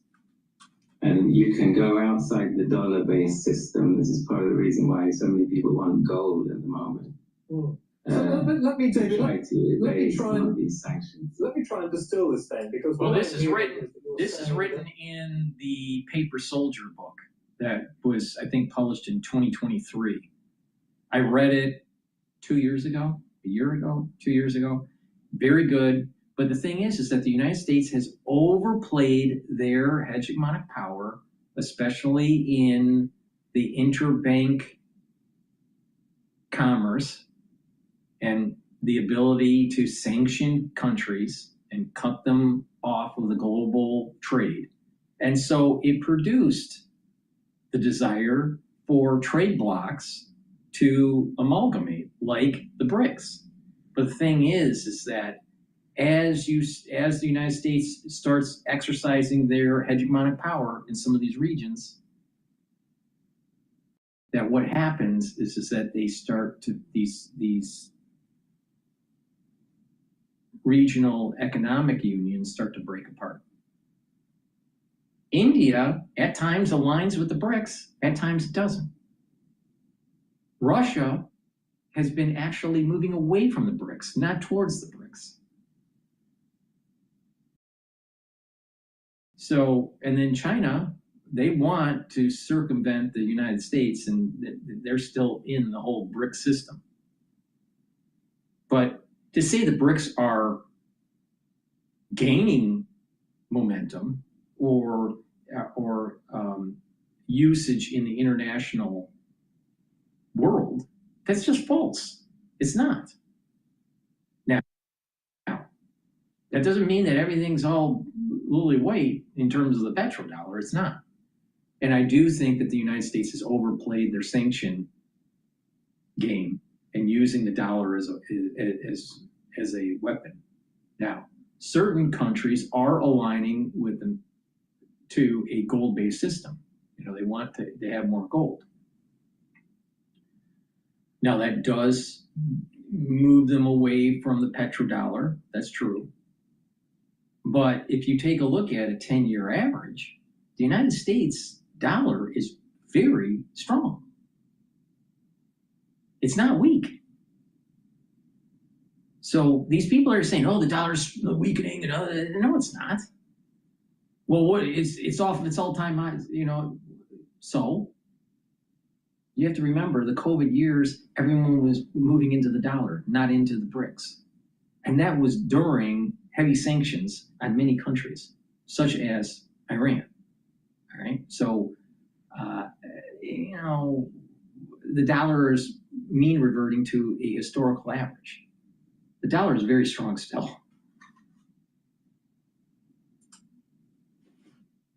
We had ISIS, which grew to a large extent out of Al-Qaeda in Iraq. So you have this sort of serial declaration of victories, and then people can relax for a little bit. But then something else happens. And a lot of times these threats are feeding into each other. There's a continuity between these organizations. I think, the destruction of Gaza, that is in a way a very distinct problem, but it was an action that was presented by Israel within the framework of a war on terror. In Sri Lanka, where I was in 2009, the government wreaked horrible destruction on the Tamil population in the name of an international war on terror. And it was actually difficult for Britain or the United States to criticize that.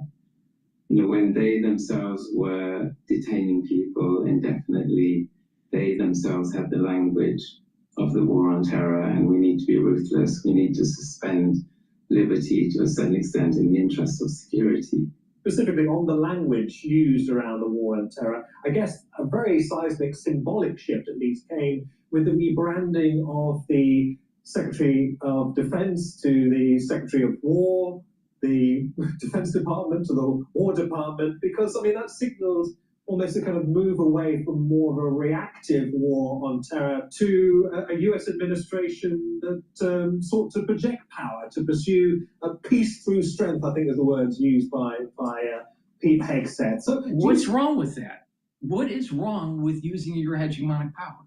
See, the problem that we've had in previous administrations is we've been pacifists.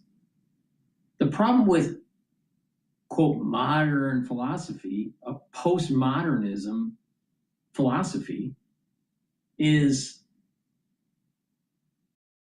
anything goes. It's all relative. No. There is nothing wrong with the United States using its hegemonic power, but it has to use it judiciously. It has to be mindful of its usage and not to overplay it and not to have hubris, but to have the mindset of Department of War versus Department of Defense. I think that's what we need, because we've been playing patty cake for too long. And what has happened is that the world has changed over the decades. And guess what? The world is being tested. Are we going to have a Western culture in the United States and in Europe?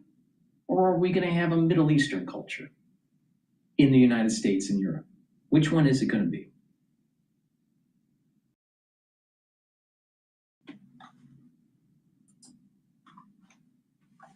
Dangerous and incredibly destructive.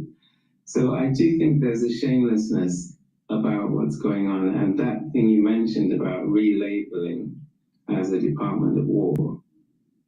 Trump would say, well, this is honesty. He projects this image of honesty. I'm not a hypocrite. The liberals are hypocrites. I tell you the truth as it is. And he's made some considerable political capital out of that, in my opinion.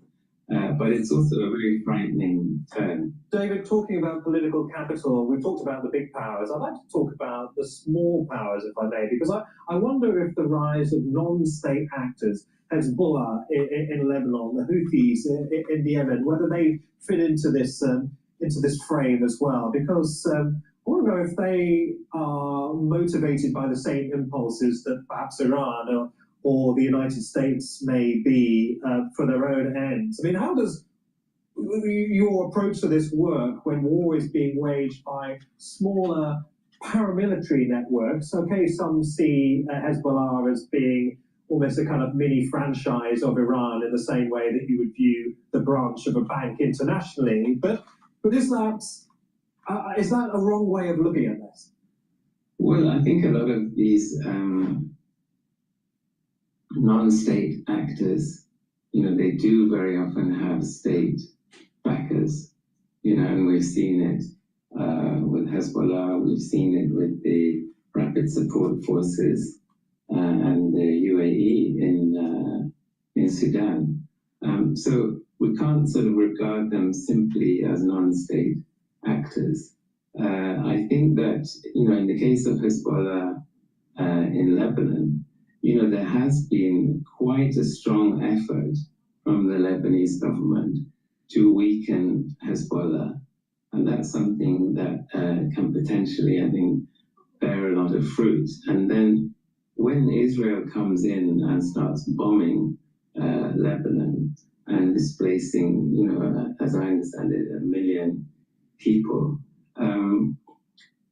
this can easily set things back. So the states tend to sort of weigh in on these struggles, these local struggles, often in extremely counterproductive ways. I think Sudan, is an interesting case of a government that, going back to the 1980s. Breaking news. I'm going to be using it this much in my second term, but it's my honor, and they're the greatest people on earth. Our warriors are the greatest fighters on earth, and they very much appreciate you and love you, and that's why they do it. So this is all about today. I must tell you, I came out and I expected we were going to be talking about farmers, and we love our farmers. We were going to talk about so many different products, but you know what they want to talk about? Sir, this is about eggs. Eggs.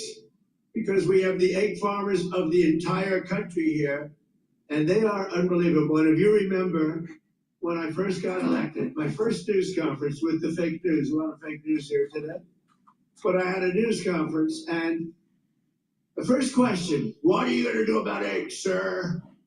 I said, what's wrong with eggs? I just got this. My second day in office, I had a news conference, and they were screaming at me, what am I going to do about eggs? And I said, well, it's like, tell me what's wrong with eggs.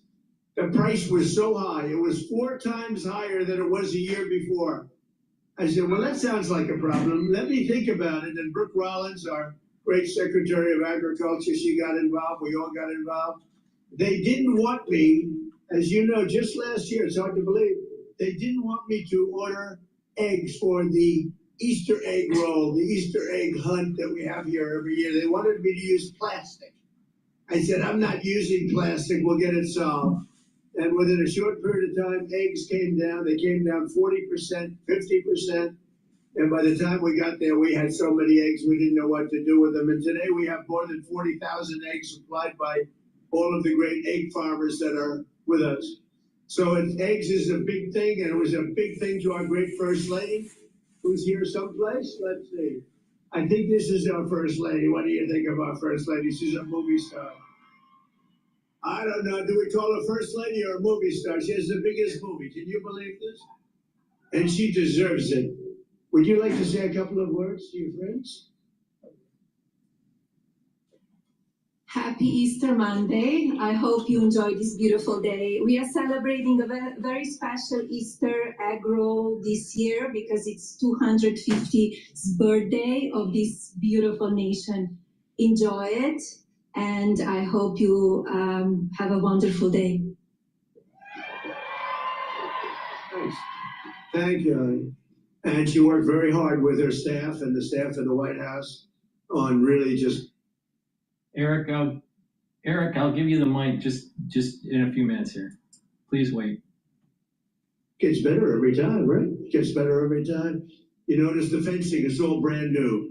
I said, we could have bought used fencing and saved a lot of money. They said, this is for Easter, and this is for our egg farmers, and we're going to get new fencing. Everything's new and everything's beautiful, and the White House never looked better, and our country never looked better. So I just want to thank everybody. It's been a special period of time. 1 year ago, a little bit more, our country was dead. We had a dead country. We had an administration that didn't know what the hell they were doing. Today, we have the hottest country anywhere in the world. We're respected by everybody, and that's the way we're going to keep it. That's the way we're going to keep it. So again, I want to thank all of the associations and the egg farmers and all of the people that are here. We think we could have 50,000 people coming all day long. It's open, and they expect between 30 and 50,000 people, so that's great.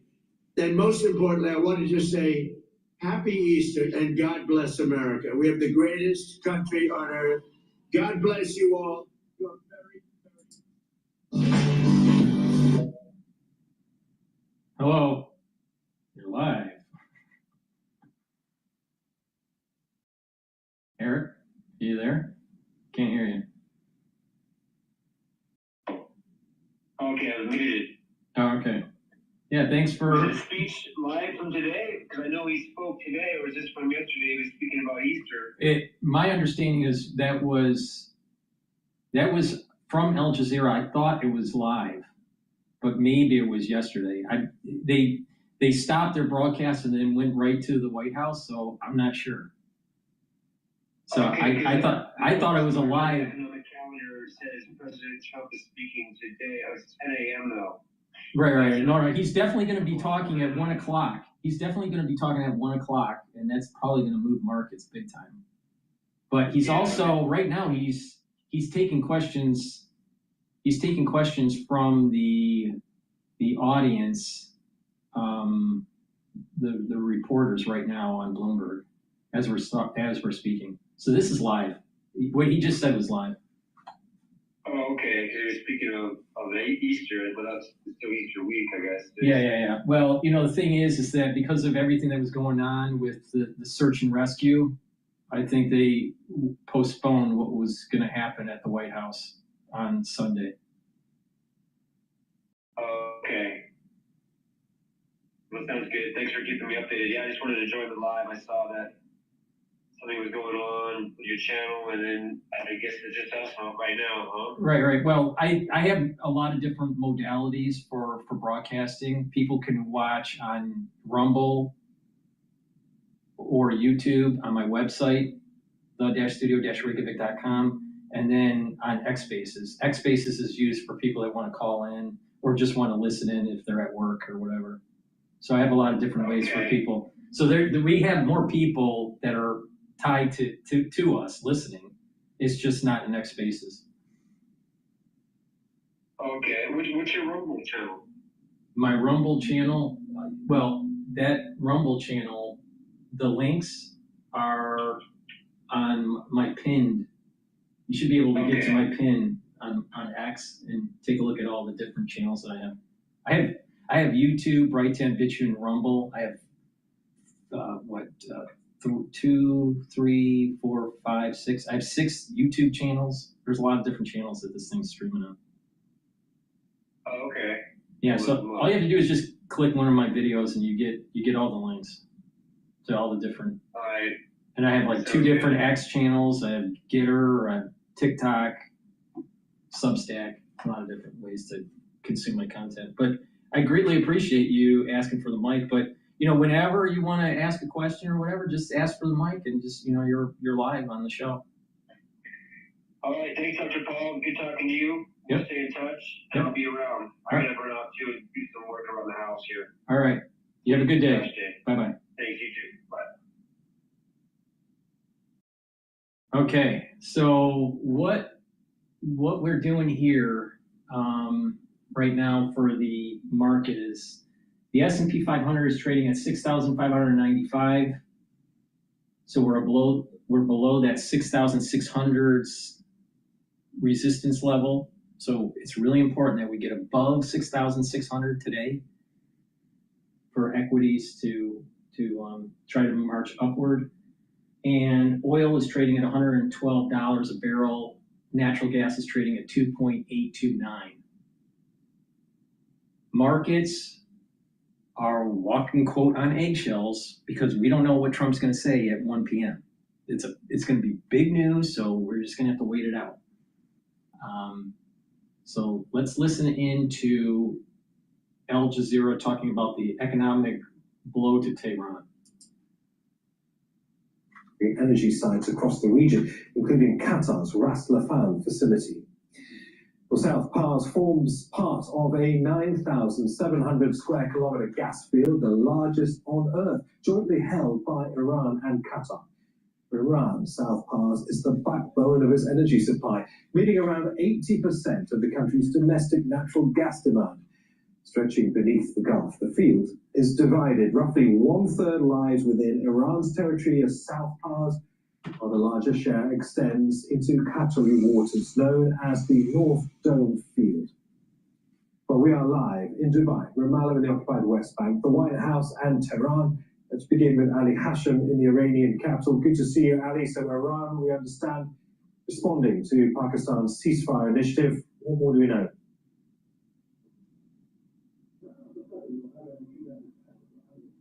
Well, Iran responded to the 15 points initiative that was, or at least 15 points that President Trump sent. The Iranians seem to have refused parts of this plan. Mainly, they responded with calling for peace to be across the region. They do not want a ceasefire. They have issues. They are having reservations. They're putting reservations on the idea of ceasefire. So they want a peace plan for the whole region. That means all regional conflicts that are already going on right now. They want them to be part of this solution. Second thing, that they want a protocol for safe passage in the Strait of Hormuz. This is what they are offering.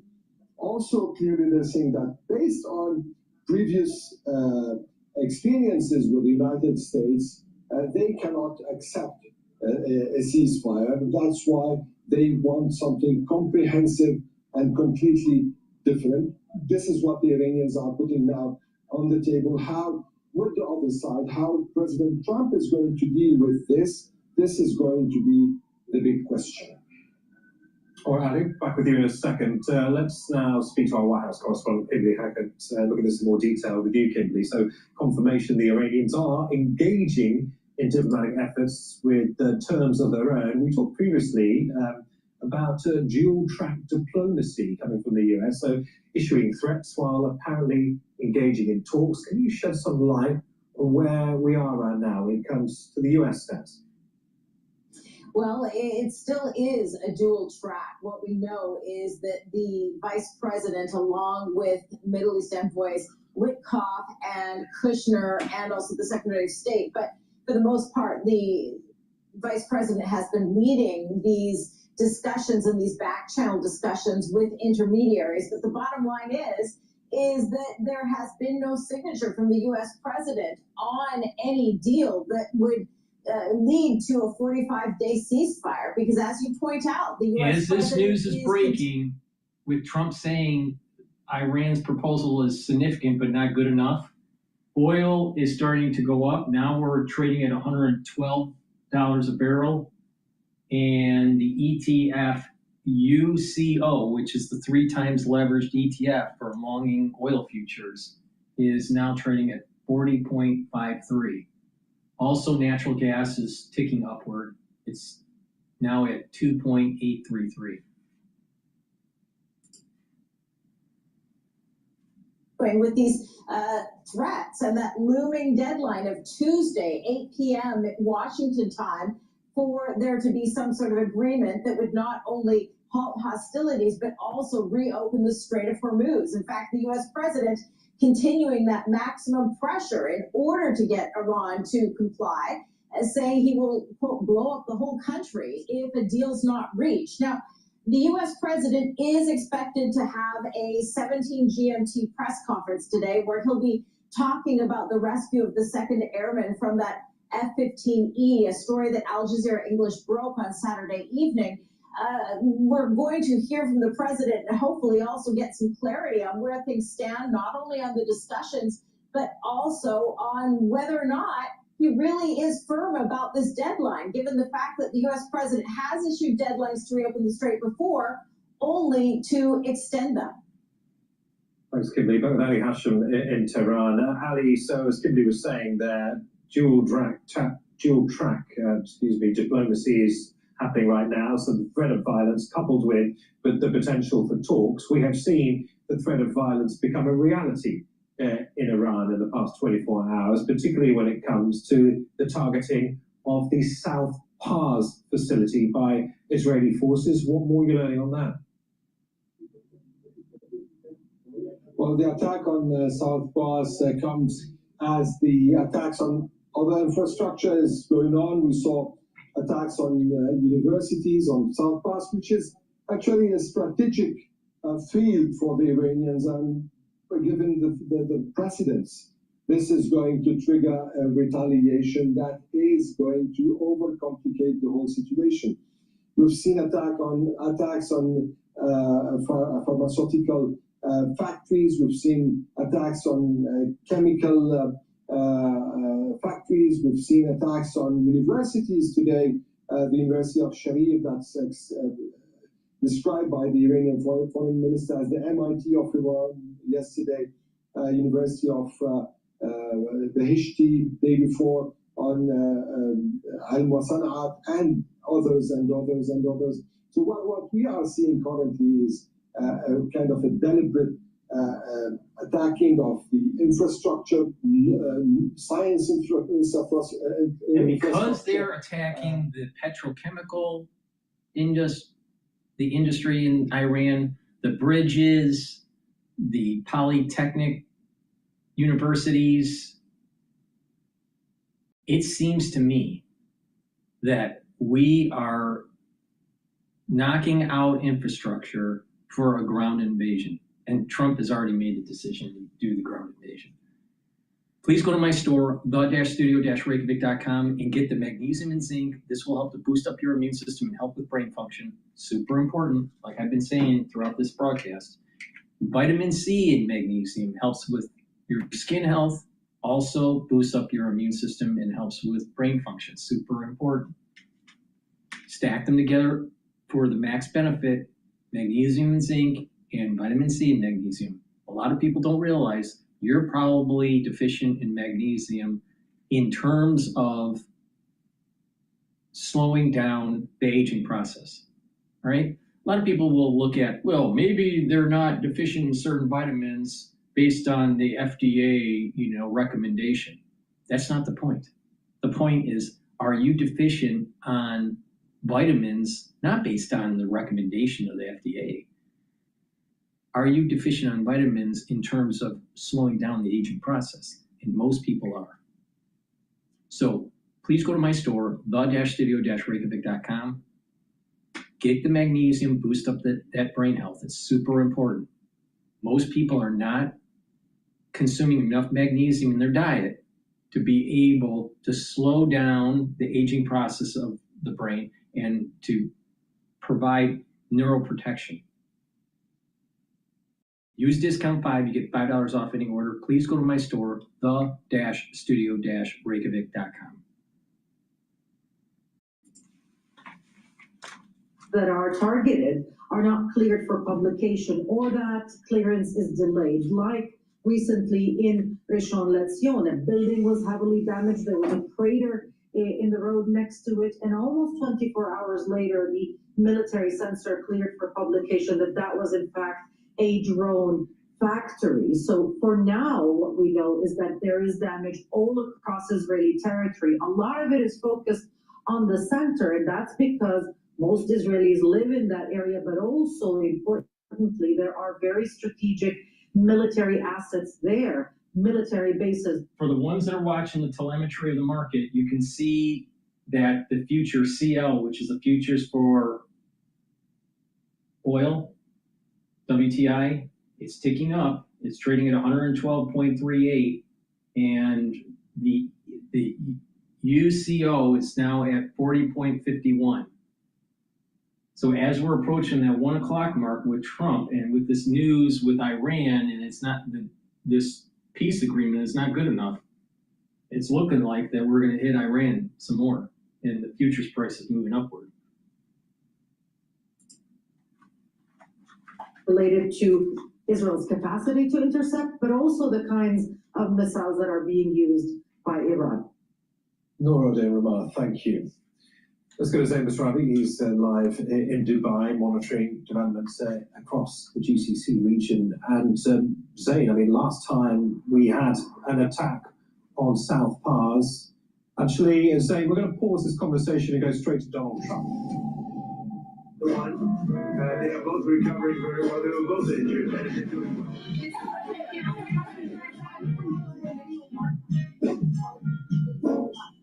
What else?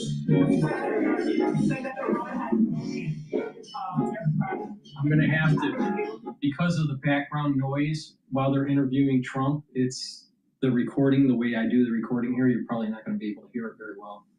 So with that, let's just move towards another video here.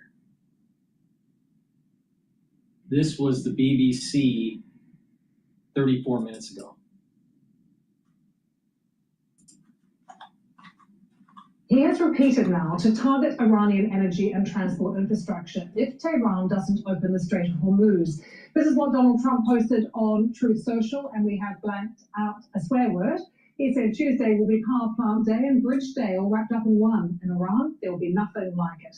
Open the, and this is where President Trump uses an expletive, straight, you crazy bastards, or you'll be living in hell. Just watch. Praise be to Allah. Well, on a lengthy post in X, former Congresswoman Marjorie Taylor Greene, she was a prominent figure associated with the MAGA movement, is just one of the people to respond. She wrote, everyone in his administration that claims to be a Christian needs to fall on their knees and beg forgiveness from God. I know all of you and him, and he has gone insane. All of you are complicit. Trump threatened to bomb power plants. First of all, MTG.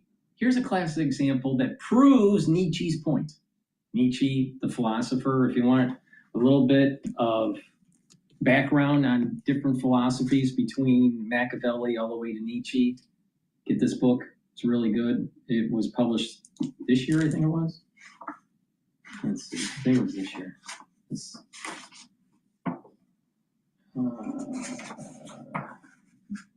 Harvard professor wrote this. It's basically a lit review of some of the works of different philosophers. And the last chapter is Nietzsche. I'm almost done with the book here. It was published last year by the president and fellows of Harvard College. But it's Harvey Mansfield. He's a research professor of government at Harvard University. So this is about philosophy, but it was more about political philosophy. Now, in Nietzsche, now why is this important? MTG, all right? She's saying, you Christians, you need to get on your knees and repent, and because Trump is a warmonger. Well, Nietzsche was saying that the problem with the Christian religion is that they have too much empathy, and because of that, it ends up people take advantage of them.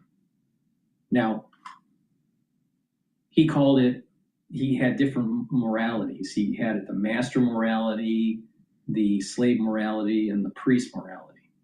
All right. And in terms of the slavery morality, he was talking about how Christians and the Christian faith has a tendency to turn the other cheek and not to be more forceful against your enemy when you need to be. Now, that wasn't the case for all of Christianity, because obviously you had the Crusades. But the point here is that modern Christianity has a tendency to be a pacifist. And when you're a pacifist, you get taken advantage of. And this whole Christian nationalism is leading to, in the United States, a America First pacifist perspective versus America First use its hegemonic power perspective. You can be America First and still be engaging in the world on the international stage and deal with domestic policies. It's not either or. It's not mutually exclusive. You got to walk and chew gum at the same time. You got to be doing domestic and international policy. America First only wants you to focus on domestic policy. The America First version that MTG subscribes to. Now, there is the Pompeo version of America First, where it is leveraging the hegemonic power on the international stage. But MTG doesn't subscribe to that. So the bottom line is this. She is using Christianity as a means to, like, well, you need to be a pacifist. Well, if you're a pacifist, isn't that what the caliphate wants? Isn't that what the whole idea of open borders, and if you just turn the other cheek and just let people in, then what you have is suicidal empathy. This was, Nietzsche warned society about this, that your society will weaken if you subscribe to what MTG is subscribing to. Machiavelli also warned that there are times that to do good, you have to be forceful. Well, MTG thinks that everything is going to be copacetic. Let me give you an example why MTG is wrong. If we don't knock out Iran's theocratic regime, if they continue on the path of weapons of mass destruction, they will use them against regional players, against Europe, or even against the United States. When do you get engaged with this? When? When a missile is launched, and that's when you consider it an imminent threat? When they reach from 60% enrichment to 90% enrichment? Is that when it's an imminent threat? At what point do you consider an imminent threat? And unfortunately, with MTG's slavery morality, based on the lens of Nietzsche, if you fight your enemy because it's an imminent threat, it's too late. And then we lose our hegemonic power. She's dangerous because of slavery morality.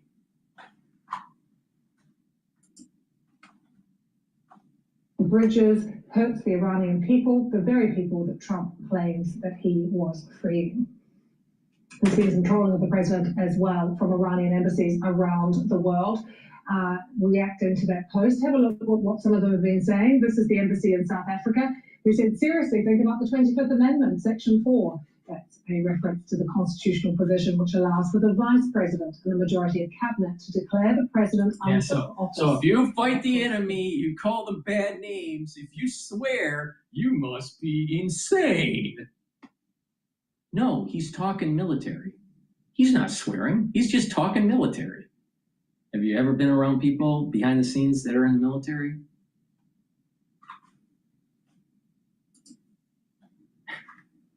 He in charge.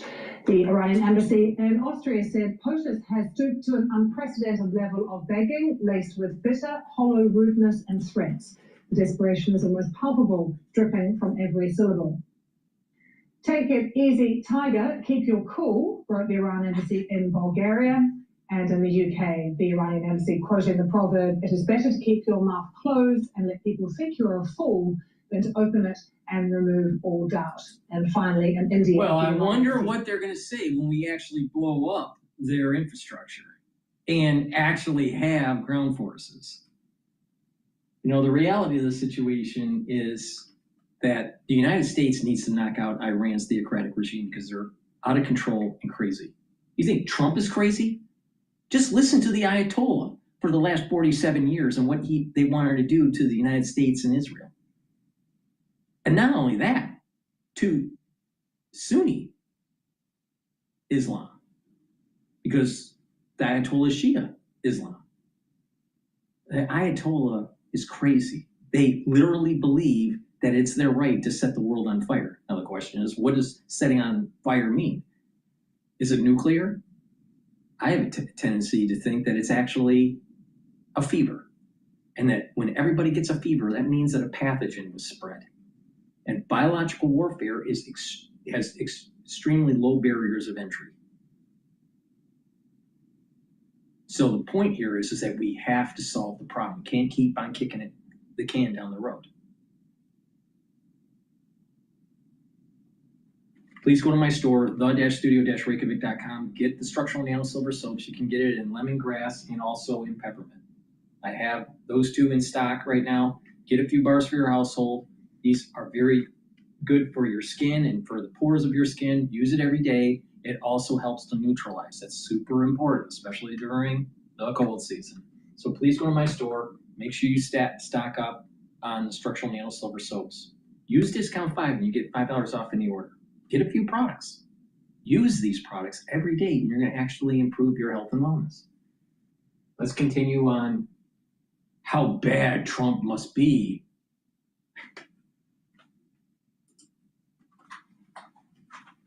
Swearing and throwing insults, how sore loser brats behave.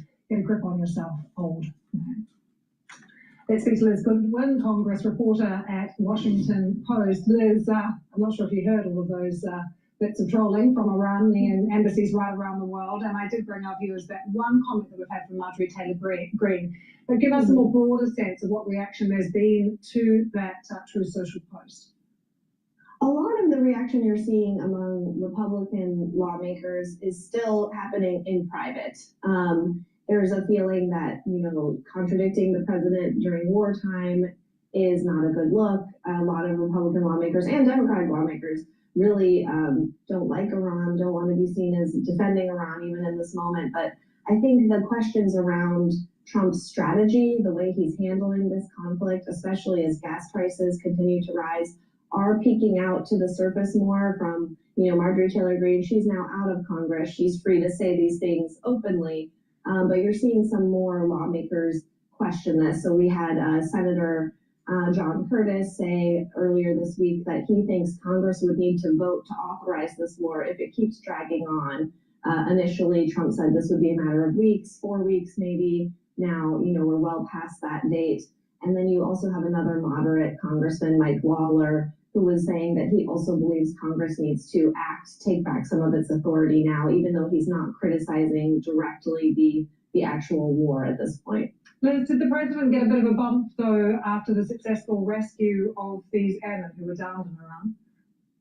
I think the rescue of these airmen is sort of a unifying moment in the war, one of the few ones, just because, everyone is relieved and happy that that person was rescued, did not become hostage that could further, make this situation even more volatile. And I think people were a little baffled that the president sort of stepped on that moment with this message that you read, which was so sort of profane. It sounded very, maybe even a little bit like desperate, a little bit unbecoming of the way a president should sound. And I think people are confused why he did that during that moment.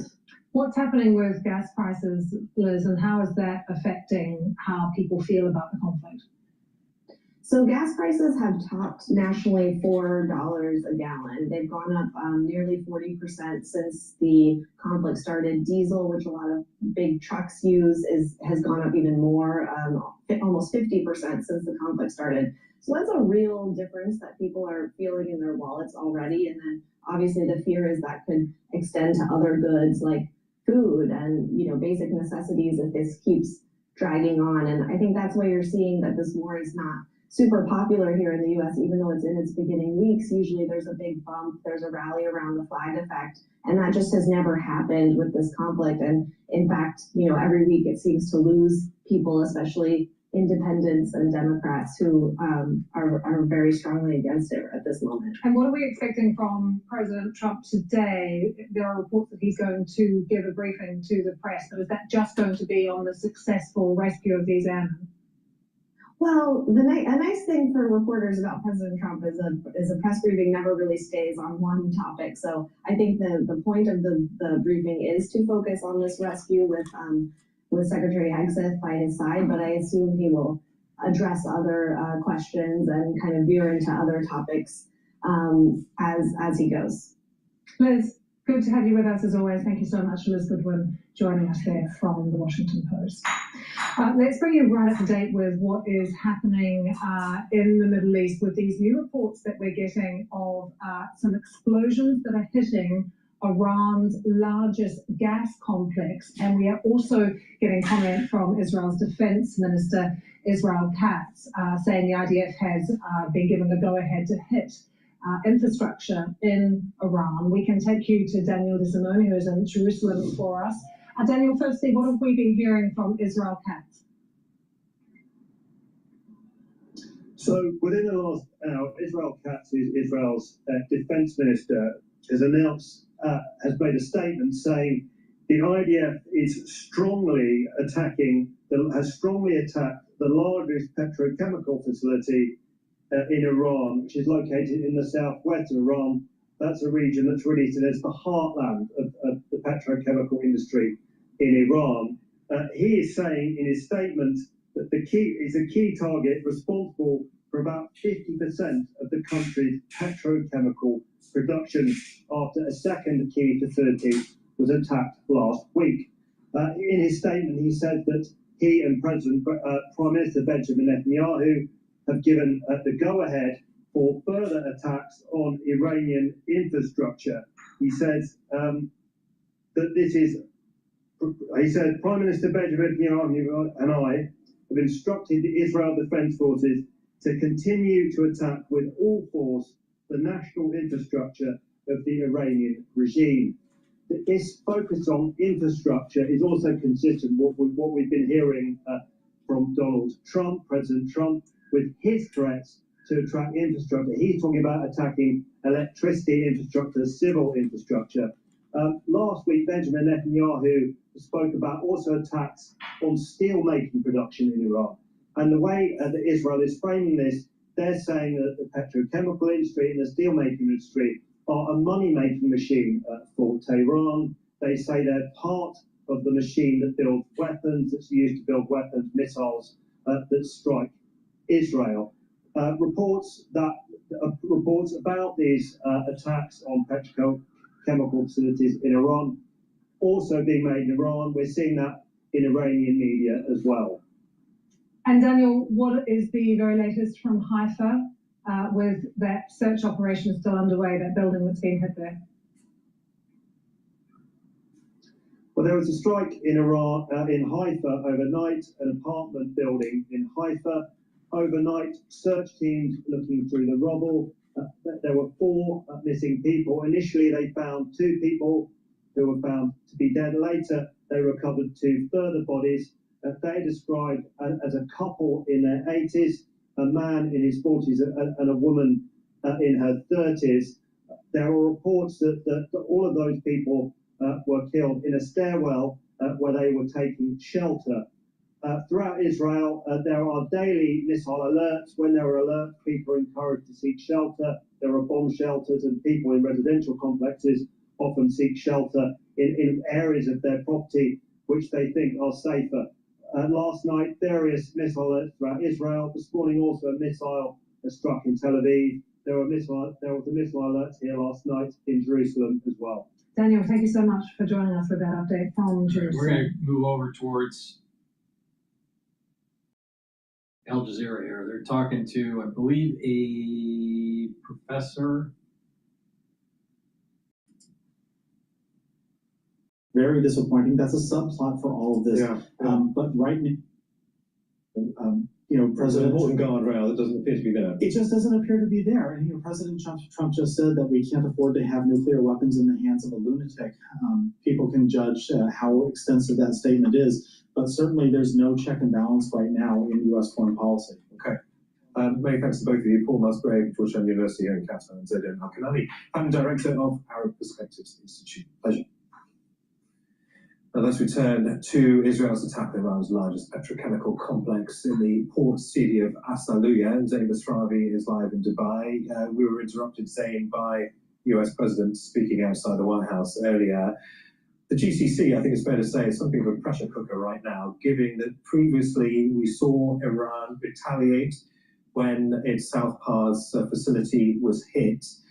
And of course, it was Ras Laffan here in Qatar that was targeted. What kind of calculations do you imagine or are already being expressed by GCC states at this really critical moment? Well, they're not holding the calculator, are they? So whatever calculations they're making are reacting effectively to what U.S. and Israel are doing on one side and how Iran is retaliating on the other side. And that's really been the case since day one of this war, since before the war started. The GCC countries, in one voice, tried to keep this conflict from beginning. It was of no benefit to them, even with long-standing rivalries between the Arab world and Iran. There was a thaw for so long, and there had been a building of bridges. All of that political collateral squandered with the beginning of this war and Iran's retaliation on U.S. assets, U.S. bases, U.S. interests in the GCC. Now, there have been a number of attacks throughout the course of today. There have been a number of attacks throughout the course of the last 24 hours, the last 38, 40 days. But I want to focus in on Ras Laffan, of course. Why does it matter today? Why does this specific location matter, and how does it reflect the wider issue of infrastructure in the region? Let's look at what happened. March 2nd, 2 Iranian drones were set to fire on Ras Laffan Industrial City. At the time, there was no damage, but a power plant in Massaid was also one of the targets. Now, at the time, there were some reports that Iran denied the attack, but Qatar continued to say that the trajectory of the attacks would have said otherwise. But that was a shot across the bow. And it was made clear at the time that liquid natural gas, the very lifeblood, the core of how Qatar earns its money, fuels its economy, how the country exists. That was a red line. It was an existential threat. And power plants also, existential threat, red line. Now, Israel carried out an attack on Iran's South Pars gas field on March 18th. On the night of the 18th and into the morning of the 19th of March, we saw Ras Laffan get hit. We saw the industrial facilities there, the power plants around there, multiple strikes, and effectively brought the Ras Laffan liquid natural gas facility, one of the largest liquid natural gas providers in the world. 20% of the world's supply comes from Qatar, and is a massive part of European energy security and energy security in countries like South Korea. All of it coming to a close. The system went offline. Companies like Qatar Energy Shell having to declare force majeure to buyers of Qatari liquid natural gas. We're also hearing the headlines today really show the ramifications of that. Qatari LNG tankers being attempting to cross the Strait of Hormuz had to turn back. So what this attack has done is effectively bring the capacity of Qatar to generate liquid natural gas to a close. And if there is more retaliation, then that brings the threat of more attacks like this directly to the doorstep of GCC countries once again. So this is really a microcosm of what could happen. Understood. Saying many thanks, Mr. Ravi in Dubai. Now, the International Atomic Energy Agency has issued a statement on recent attacks near Iran's Bushehr nuclear power plant. In a social media post, the nuclear watchdog has confirmed recent impacts of military strikes near Iran's Bushehr nuclear power plant, including one just 75 meters from the site perimeter. The plant itself hasn't been damaged. It warns that continued military activity near the plant that's operating with large amounts of nuclear fuel could cause a severe radiological accident with harmful consequences for people and the environment in Iran and beyond. Off in London, we're joined by Elizabeth Poor. She's a senior fellow with the Atlantic Council's Transatlantic Security Initiative. Good to see you, Elizabeth. So Iran has criticized the IAEA response after the attack on Bushehr, saying inaction by the UN nuclear watchdog, quote, emboldens aggression against nuclear facilities such as this particular power plant. Do they have a point, Elizabeth? So, in a sense, they have a point, but in this conflict, really, the rules-based international order are being dismissed left and right, and that is the problem. It has taken the world decades to build up these rules, and the rules they benefit everybody in good times and bad. And when they are being ignored or not fully adhered to, then everybody suffers the consequences. And this is the problem. Iran has not been, let's say, a full-throated adherent to international rules, and now it's experiencing others perhaps being not completely full-throated adherents as well. And there is no, I think your viewers will need no reminder, there is no global police that can enforce these rules. The United Nations was never a global police, and now it's more weakened than it has been in any other decade or any other time in its history. So everybody is suffering the consequences from the deterioration of this system, which may in fact deteriorate further, and that is a problem for all of us. The IAEA confirmed today that the strike, or the most recent strike, landed just 75 meters on Bishare's perimeter. How do you read this? Is this a case of surgical precision meant to intimidate? Because this is particularly high stakes, isn't it? I mean, some would even argue reckless.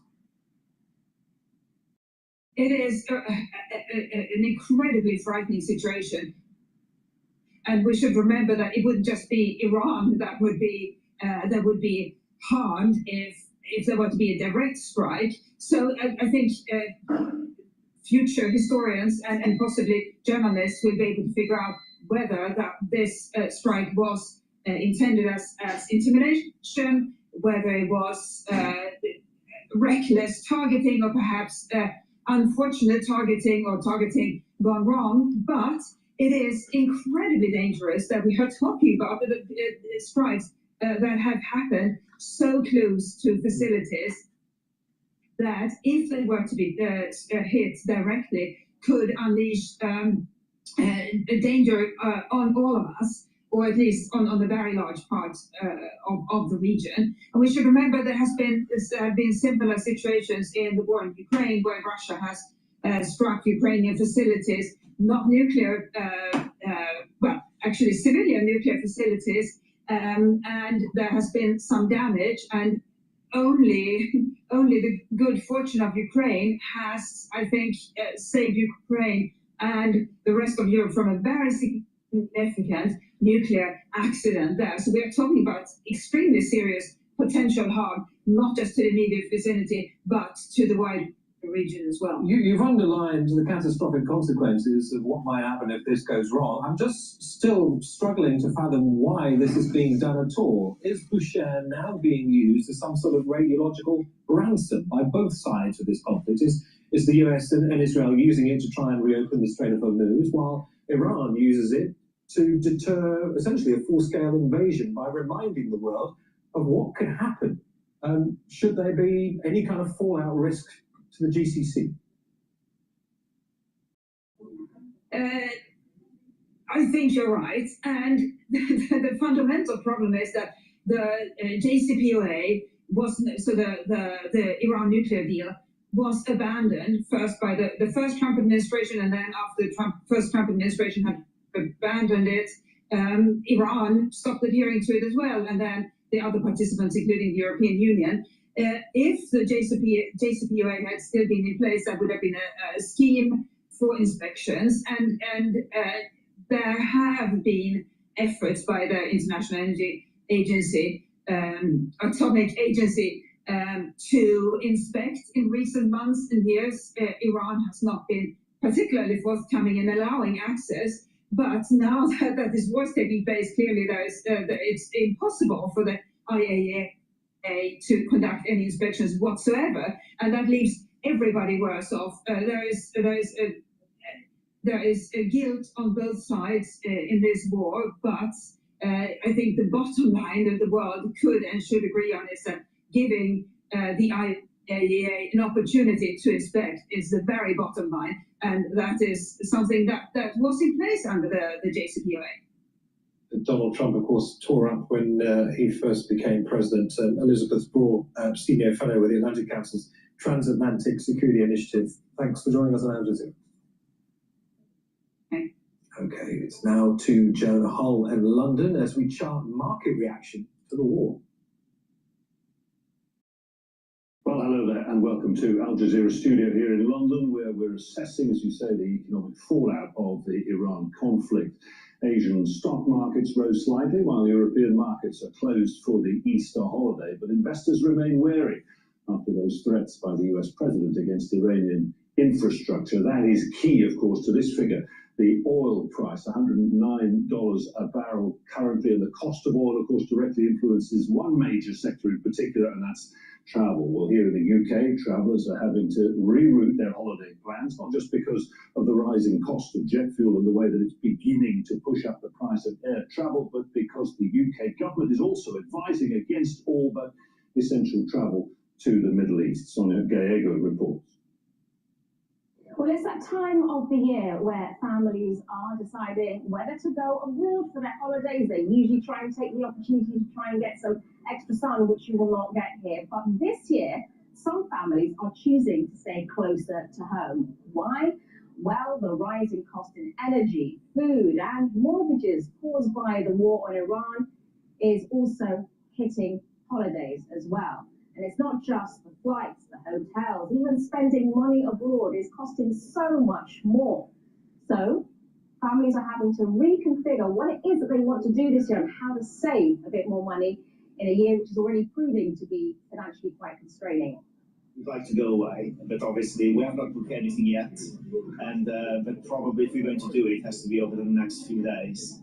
But on the other hand, who knows, things can be resolved. What's putting you off? The flight is essentially not only the price, but also getting to the actual time and then being cancelled for any unexpected reason. There's an awful lot of uncertainty there. We'd be very skeptical to do anything until we know what way things are. You know, there's just so much uncertainty. Are you thinking about taking a holiday abroad this year? Probably not, no. Why not?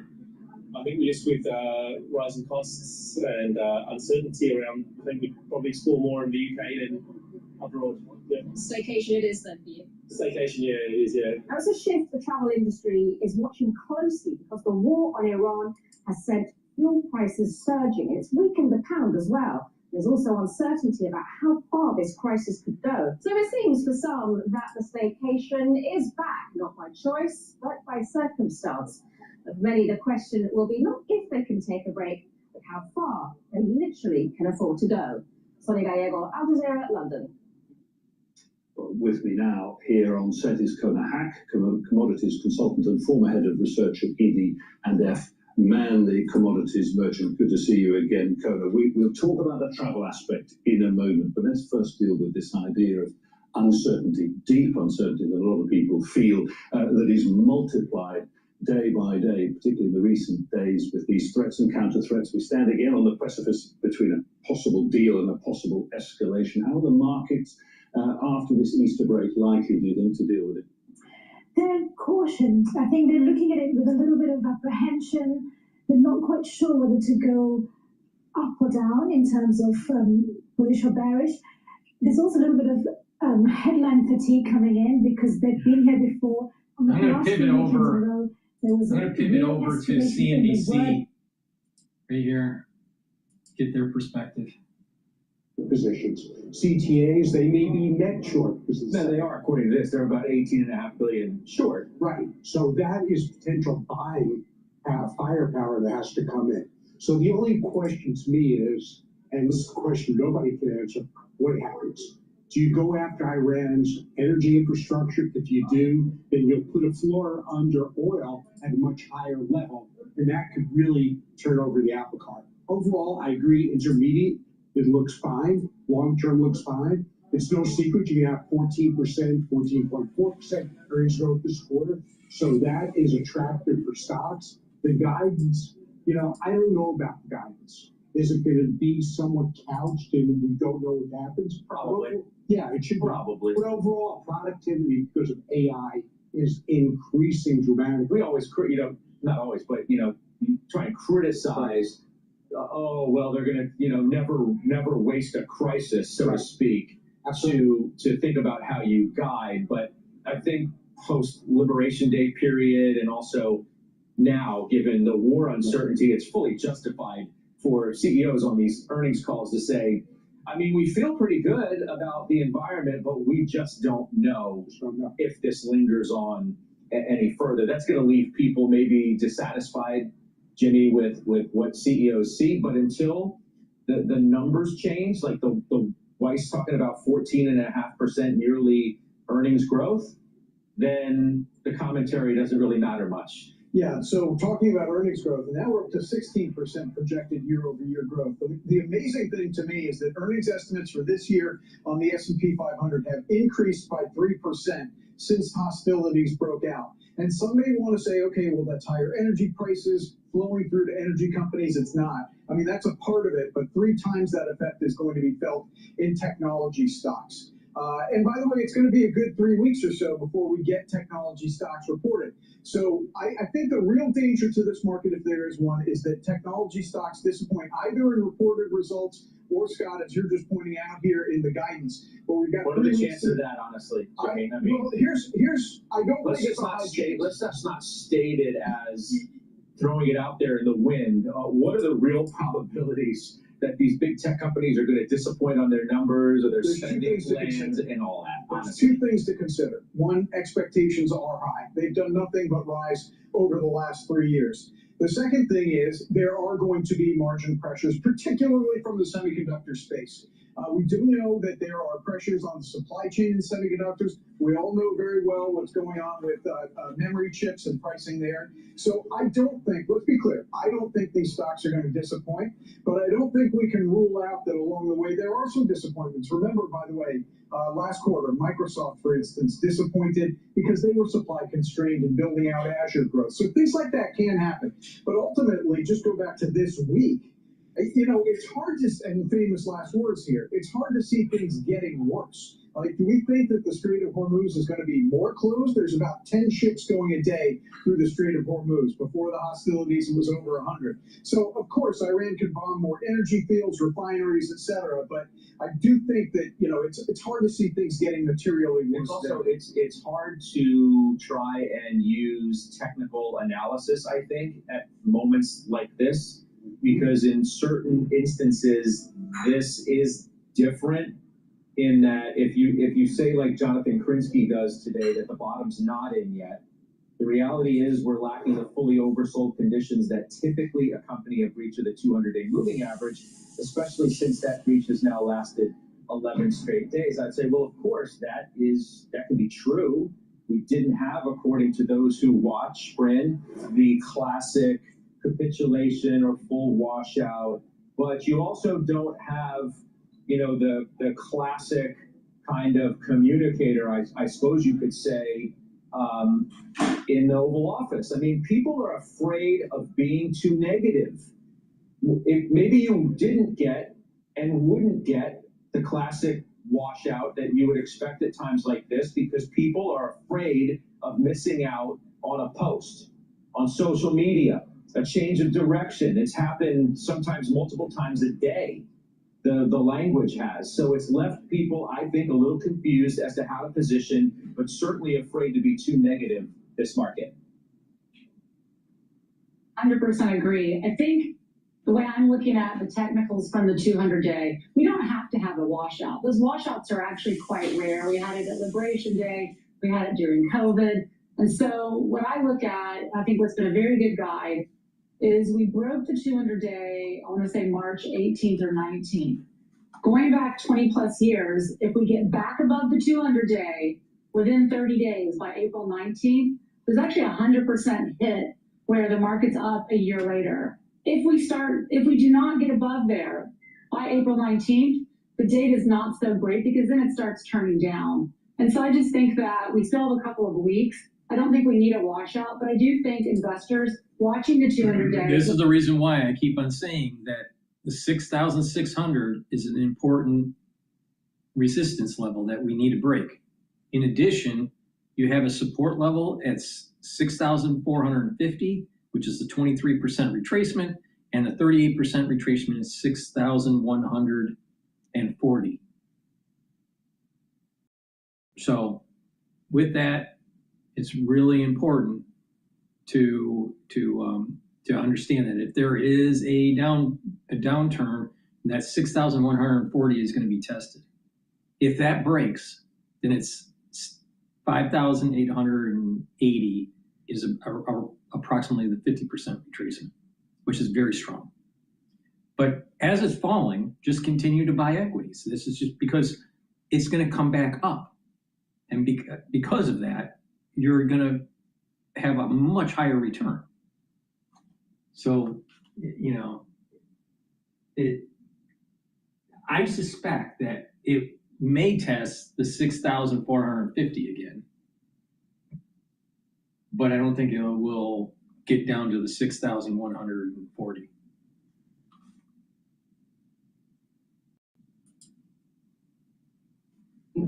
Both ways. In a highly foggy and opaque environment, I could easily make as negative a case as I could a positive case. Yes. Ceasefire, you get all negative, you get a ceasefire, market's going to rip. In part because the shorts, there's still a lot of shorts at the institutional side. You get a short covering rally like that.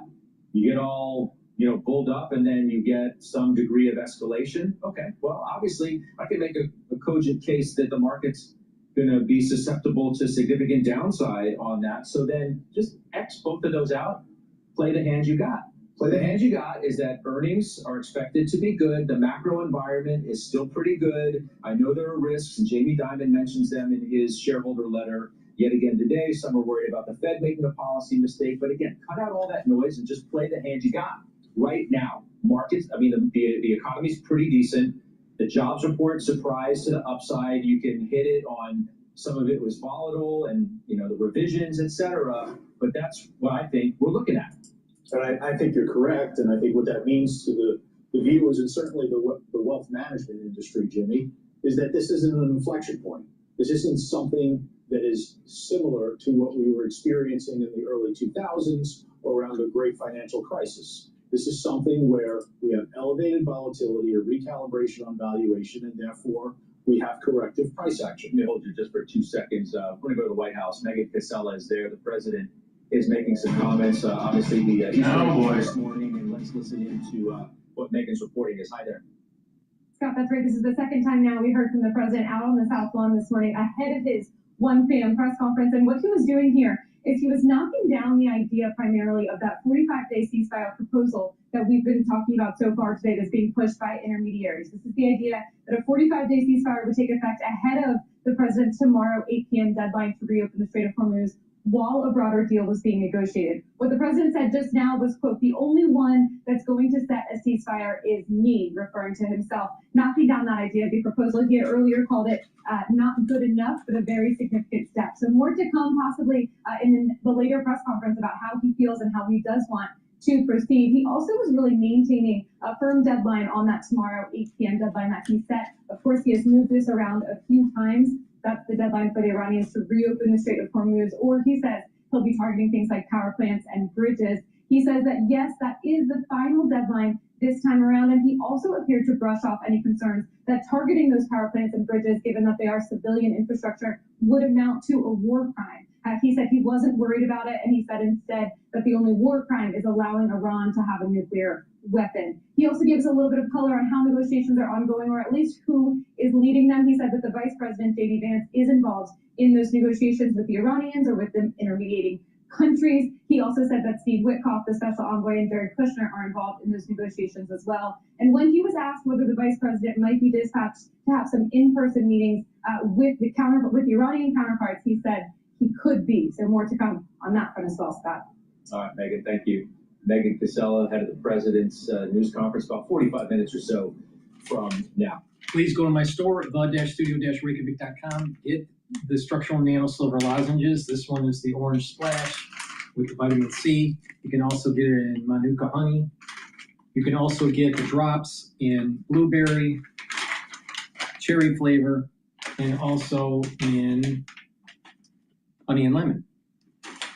These drops and lozenges will help to reduce throat irritation during the cold season or the allergy season. We're in the allergy season now. It behooves you to get a few bags of the drops and lozenges now. What it'll do is it'll create secretions to protect your oral pharynx and your epithelial cells in the oral pharynx and reduce that irritation, but also to neutralize if you need to neutralize something. So it's really important to have.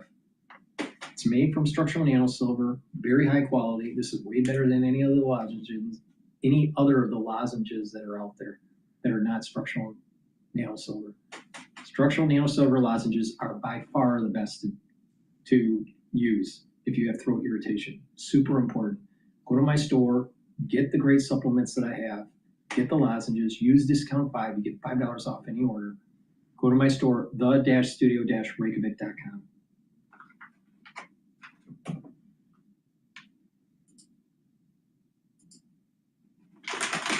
People are going to seize it. So, look, I don't really know what value is anymore. When I take a look at Cottrell, which I own, which used to be a value stock, and now it's still overvalued. So I think the waters have gotten murky, clearly. The only one that's drawing the lines towards value versus growth are the ETFs that are the value ETFs, because it's got a title to it. Let's just say almost everything but tech. So, I yes. guess for the context of That's this. fair. For this conversation. The outperformance of energy and materials has contributed to value surging and having this mean reversion advantage over growth. If you were to tell me as we move forward to Jimmy's point that things don't get any worse and oil prices retreat, then I'm with you, Steve, because then I think it's about the Mag 7. I think it's a rebuilding of position and technology. And I think overall, you want to be tactical. I still believe in this environment, you want to be tactical. I bought Apple at 252.5 last week. It's now approaching 260. On the close today, if it is sitting here close to 260, I'll add to the position. I'll try and build the position as it moves higher. I think you want to see these tactical opportunities as they are presented to you in front of you. It's refiners, it's fertilizer names, it's the exchanges. Those are the areas right now where you can find a little alpha. Bryn, tech saw the biggest inflow in 4 weeks last week. The gains for a lot of these mega caps over a 1 week period have been pretty darn good. Alphabet up 9% in a week.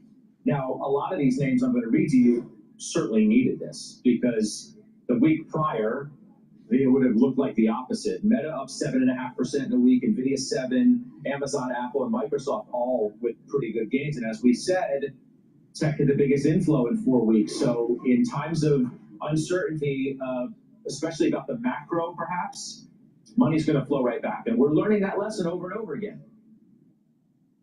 Yeah, and then also to that, the premium of these tech companies to the S&P has come down dramatically. And so I think it's hard to get too bearish on tech in general, because as we said at the beginning of the show, albeit it's concentrated, all of the earnings growth is coming from, or the majority is coming from technology. And ultimately, these companies are investing in a new technology called AI. There'll be a ton of waste. We see a ton of waste at Meta that they've already wasted. But ultimately, I think it's just too consequential if you're going to get bearish, because these names are just such a big part of the index. And also going into earnings, I think Google's going to have great earnings. I think Apple's going to have great earnings. So why would you want to be bearish on these names after they've already had a correction, when in about 2 weeks they're come out with earnings, which I think will be very strong just in aggregate? Yeah, what do you think, Joe? I mean, Nvidia's gotten 170 back the other day, right? We had waited, it was stuck, it got above, and it's held. So, now it's nicely above. But there's the dip last week, and then the recovery.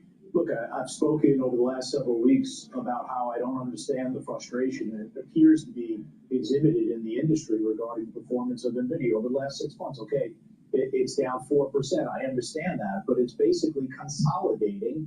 And I think your expectation is that this consolidation base leads to, over the next 6 months, an overall advance. I don't think anything about the semiconductor industry is telling you a story that we're going to see a deterioration in the quality of earnings. I think when you look at the semi-equipment names, I think when you look at some of the semi names like AMD, there's a really embedded, powerful story underneath that's suggesting AI is advancing much faster than we anticipated. Agentic AI is advancing much faster than anticipated, and therefore the need, the pull, the demand for these chips is going to remain insatiable. Well, sure, but if you look at, Jimmy, we can just look at Micron for a moment. I know you don't own it, but it needs to be looked at almost every day. So it's 380. Let's back it out for, I don't know, a month. Let's take a look at a month, because it tells the story here. There's your big slide down. So it was $314 on March 31st. It's had a nice move, obviously, since that. So we're at 381. this is almost now a barometer for how the semis are being perceived within the market. Or at least a segment of it, which is the memory chips. And as I mentioned before, there's high demand for the memory chips. Prices have been going higher. And unlike normal cycles for memory chips, there hasn't been a flood of new supply coming online. So that slide over the last few weeks is not because of new supply. It's because of companies that use these chips finding other solutions, finding more ways to be efficient, and perhaps decreasing the demand. Ultimately, I think the demand is going to be there for these memory chips. As I referenced earlier with Microsoft, that wasn't the only one. I mean, there are a lot of companies out there that have been looking for, and this isn't even, I'm talking about AI applications right now. This is to say nothing about non-AI applications for memory chips where they just simply can't get the chips. You had a nice buy in this. Yeah, and I didn't get anywhere near the bottom, but I thought it was overdone. I didn't try to get the bottom. I wanted to get it when it was on the upswing and bounced back. Because we go out to next year's earnings, and who knows what they'll look like. But right now, the guidance or the prediction for next year's earnings from analysts is that it's a very cheap stock.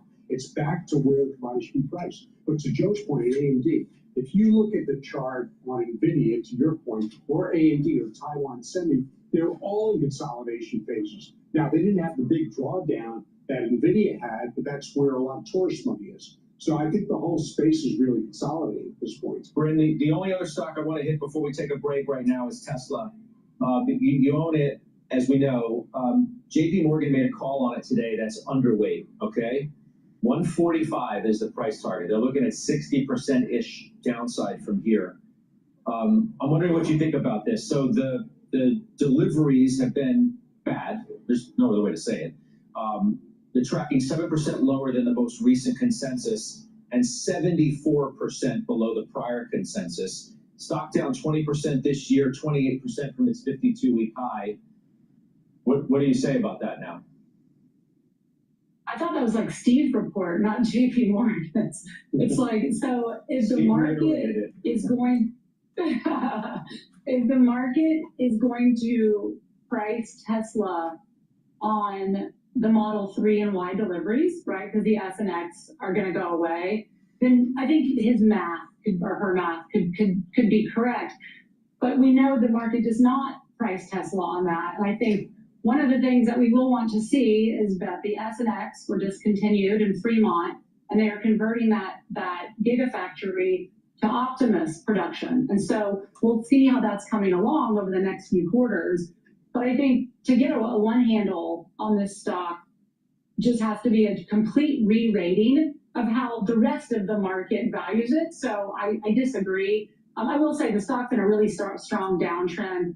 I continue to sell calls and sell those down because it is in a downtrend. I think probably it could get into like the 315s, 320s before it stops falling. But you're going to need to see some news on Optimus, this quarter's earnings and where they are, to get the stock out of its current free fall.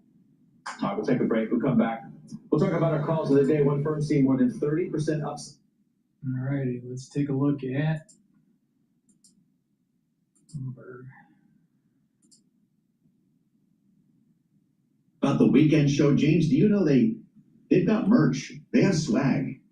They have like hats and mugs, t-shirts and stuff. And I feel like it's time that we get some for Balance of Power. Is it just me? Swag go on the terminal?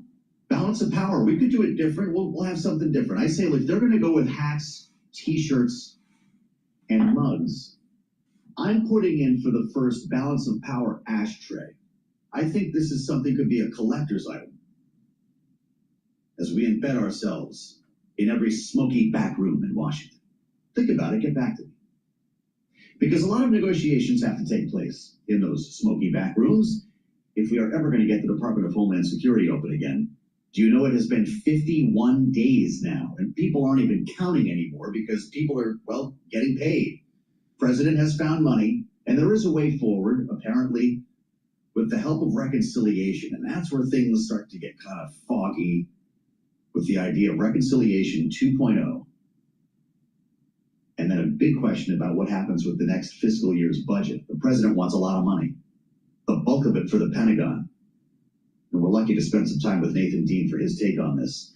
Bloomberg Intelligence Senior U.S. policy analyst. Great to see you. How was Easter? Good? That was good. Kids were happy? As happy as one could be. Are they still getting the Easter basket? Is that something that you stop at a certain age? Or? No, they still are. All right, good. You hide them or you leave them out? We hit them. You hit them? Yep, and they were up. It's a sneaky Easter bunny. And they were up at 6:30. Is that right? Absolutely. That's what you get, Dad. I was like, man. I would expect nothing less from America's dad. And I'm not sure where to start here because it's all kind of the same story, isn't it? Republicans arguing over money without the involvement of Democrats. So I guess we'll take it one by one. DHS. When everybody comes back next week, is this over?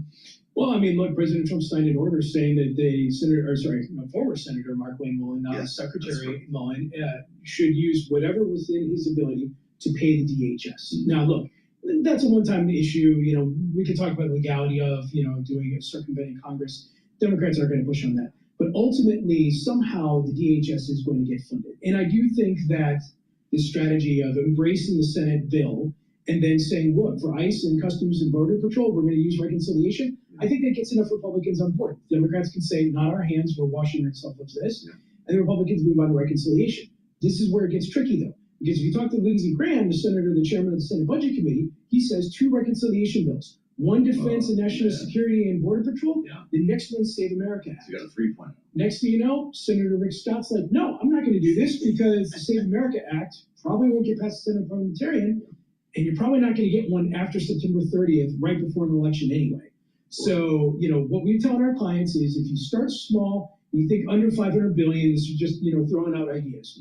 If you look at a bill that's probably under 500 billion that's specifically tied to defense in Iran and so forth, it's feasible. Anything north of that, I'd go much It's lower. pretty easy to get to $1 trillion, though, right? When you start talking to lawmakers. Exactly. And we'll try to do that. Every smoking room that you were talking Absolutely, about, every lobbyist in town is like, this is the vehicle, we're going to try and get this to the president's desk.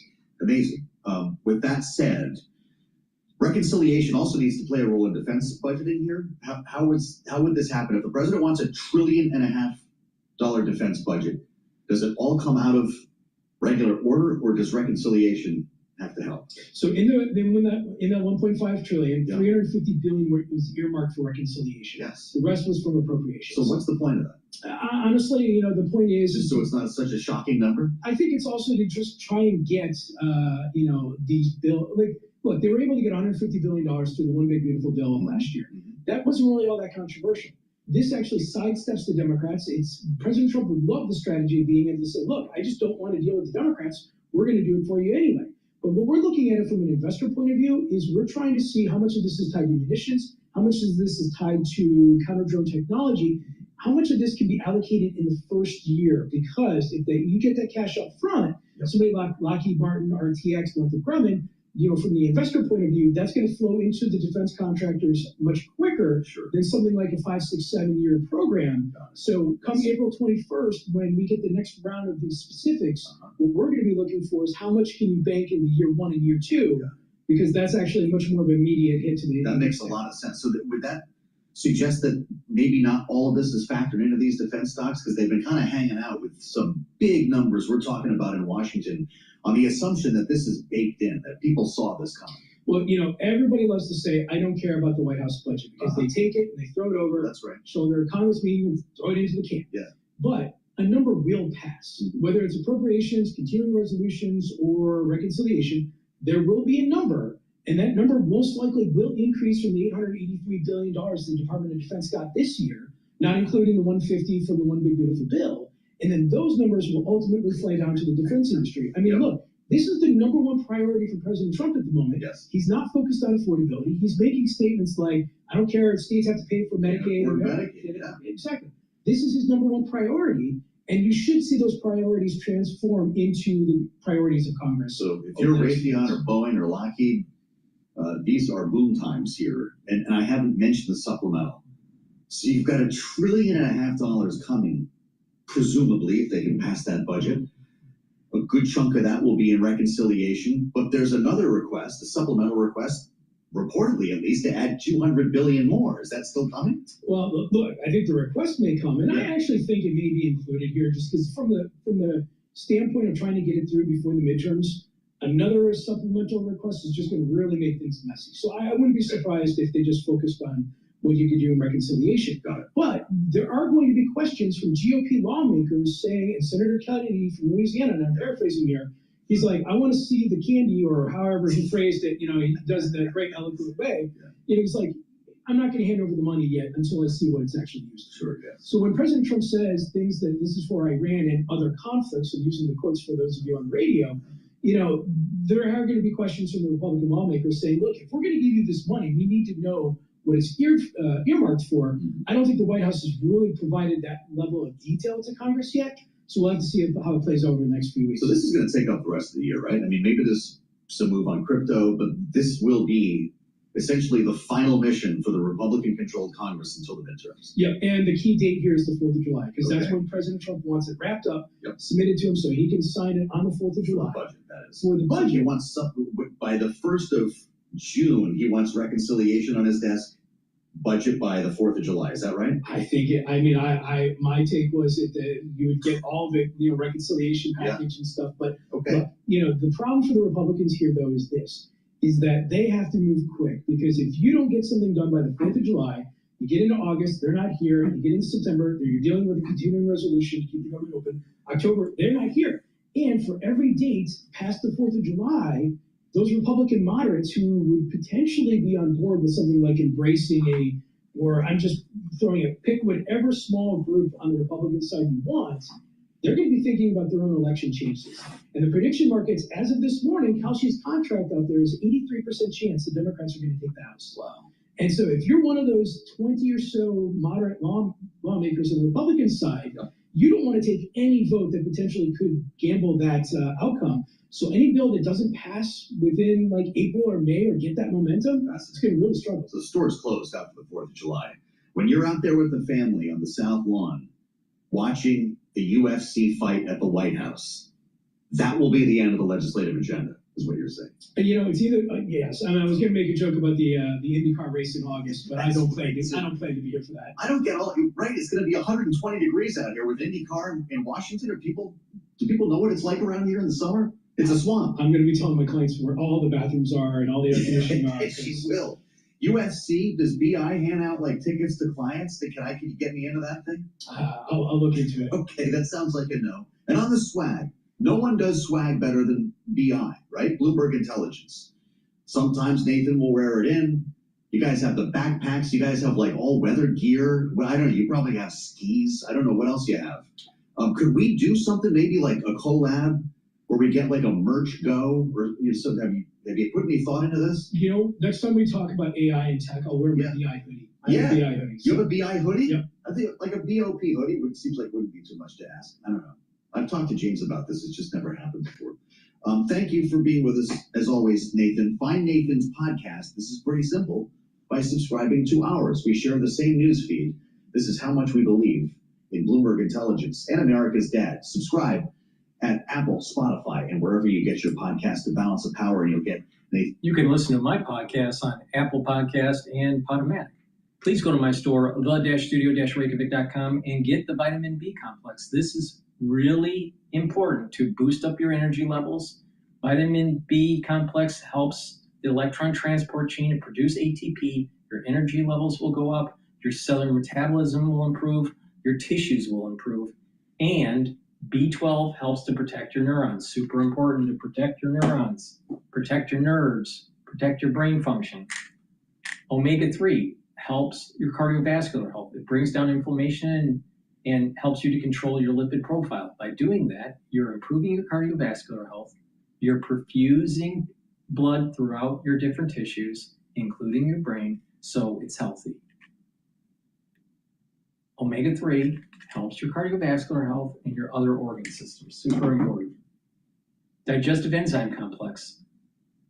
It reduces the load on your pancreas. It helps you to break up carbohydrates, proteins, and lipids so you digest easier and you have less stress on your pancreas. This is really important. And digestive enzyme complex has bromelain. It's an enzyme that helps to break up clots. And digestive enzyme complex has the proteolytic enzymes to break up glycoproteins, which is super important during the cold season. So it's a dual purpose supplement. Take it every day.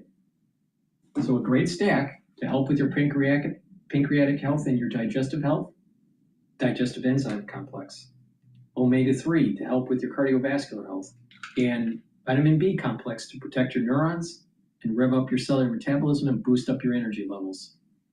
By taking this stack, you're helping your body to heal. You're giving your body the nutrients it needs to slow down the aging process. Please go to my store, the-studio-reykjavik.com. Al Jazeera. Target claims U.S. assets that it says it is consistently hitting. And the message there is clear that it will continue to target GCC countries as long as they continue to associate themselves with the U.S. or as long as Iran sees U.S. assets on the ground that it can target in the GCC. So this retaliatory strategy is not shifting. The U.S. and Israel are ratcheting up the rhetoric of carrying out more attacks on Iran and then following through. All the while, you have statements coming in from officials here in the UAE, the Prime Minister and Foreign Minister of Qatar really mirroring what each other is saying, diplomacy going on in between the GCC states, pushing for the idea of a return to dialogue. They do want to hold Iran accountable for this retaliatory strategy that they've used since the war began, but they are continuing to push for a return to dialogue because they know the only way out of this war is at the negotiation table. So, Mr. Ravi in Dubai, thank you. All right, let's go back to Kimberly Halkett in the White House. And Kimberly, we've of course reflected on some of the statements that Donald Trump has had to say as we await that all-important press conference a little bit later on. But do we have any sense, given that we've heard from Iran about what they are looking for by way of their latest sort of peace plan initiative, whether or not there is a US negotiating team working indirectly or directly with mediators either in Pakistan or elsewhere? I mean, who is driving that diplomatic voice? Because at the moment, all we're really hearing from is Donald Trump, and his main focus has been largely on threats. That's right, but we know, and it's been confirmed, that there are back-channel discussions that are taking place. The U.S. Vice President, J.D. Vance, is leading those and has been up most of the night, reportedly, working through intermediaries. We also know that there's a periphery role being played by the Secretary of State, Marco Rubio, as well as envoys Jared Kushner and Steve Witkoff. Now, again, in terms of what this looks like, there hasn't been a clear picture. And so that's why many are looking to get further details from the U.S. president when he holds this press conference that is scheduled for the top of the hour. Unclear if it'll start on time or not. But what we expect from this press conference is that the U.S. president is likely to be as wide-ranging as always in terms of the topics he'll cover.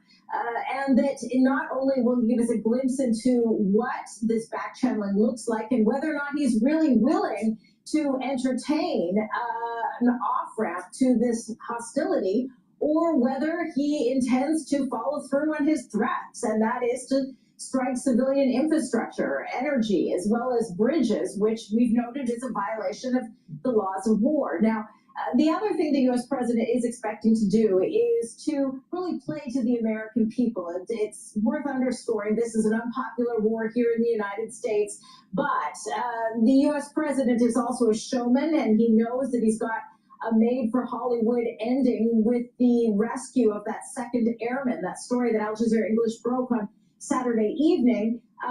And he wants to give the details of those as well, and he wants to be the face of that rescue that, by all accounts, was quite dramatic. And so we expect that the U.S. president is using that rescue as the reason for this press conference, but expect that it will also provide those details that many are looking for, and whether or not the U.S. president is really firm about this deadline that he's laid out for Tuesday, 8 p.m. Washington time, whether or not he will extend it as he's extended deadlines against Iran in the past. Kimberly, thanks as always. Kimberly Halkett there, the White House.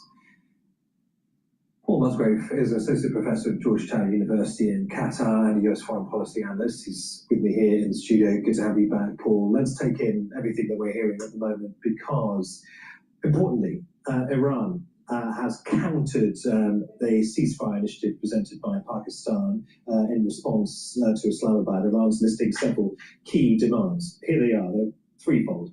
The deal must encompass an end to regional conflicts. So essentially, we can't push this forward at the barrel of a gun. A protocol for safe passage through the Strait of Hormuz. And thirdly, reconstruction and the lifting of sanctions. Where do you place these demands and the scale of reasonability? Well, on the one hand, they are fairly reasonable. Iran was, in this instance, the victim of an attack launched by the United States and Israel during negotiations. So I can understand where they're coming from. On the other hand, this is, as we would say in American English, swing for the fences stuff, right? This is setting the goalposts so high that it would be difficult for any sort of negotiated agreement to get to them. And tellingly, they do not address the key points that the United States has raised. That's change in regime, fine, understandable, nuclear weapons, which was, of course, at the root of this conflict, and then anything having to do with Iran's offensive military capabilities. I think that not only in Washington or Tel Aviv, but in capitals throughout the region, people are going to note that this leaves Iran, this proposal, if accepted, which it won't be, would leave Iran as the undisputed winner of this conflict, but it also means that there would be setting up a conflict for later on when those traditional issues of disagreement would come back to the fore. And just to remind our viewers about some of those key US demands, you mentioned some of them. One of the key ones, obviously, on top of scrapping its nuclear program at all levels, is to completely rid itself of any kind of defensive long-range missile capability as well, essentially stripping it of any ability to defend itself from missiles should they come from the United States or indeed Israel. I mean, given that that is such a firm red line, I mean, where is the point of light between these two sides moving forward, if any? Well, judging by media reports, it is heartening that Iran is not laying out red lines like making sure that it keeps a nuclear weapons portfolio. And certainly talking about a protocol for safe passage through the Strait of Hormuz is different from saying it's ours, it's territorial waters, we're going to keep it. So we might say that there's been some movement here, but clearly, especially after the escalation and after the threats this Sunday, it's very hard for any Iranian regime to come back and say, you know what, let's go back and give in to the Americans' demands. That's not what we're going to see. And for all that President Trump has teased that we're going to have dramatic news coming out of this press conference in an hour or so, I really think that it's hard to see how the United States could end this conflict like this, given the important interest that the United States still has to resolve. Interesting points you're making there. I mean, we are, I guess, clutching at straws a little bit. All right. We are live streaming on Rumble and YouTube.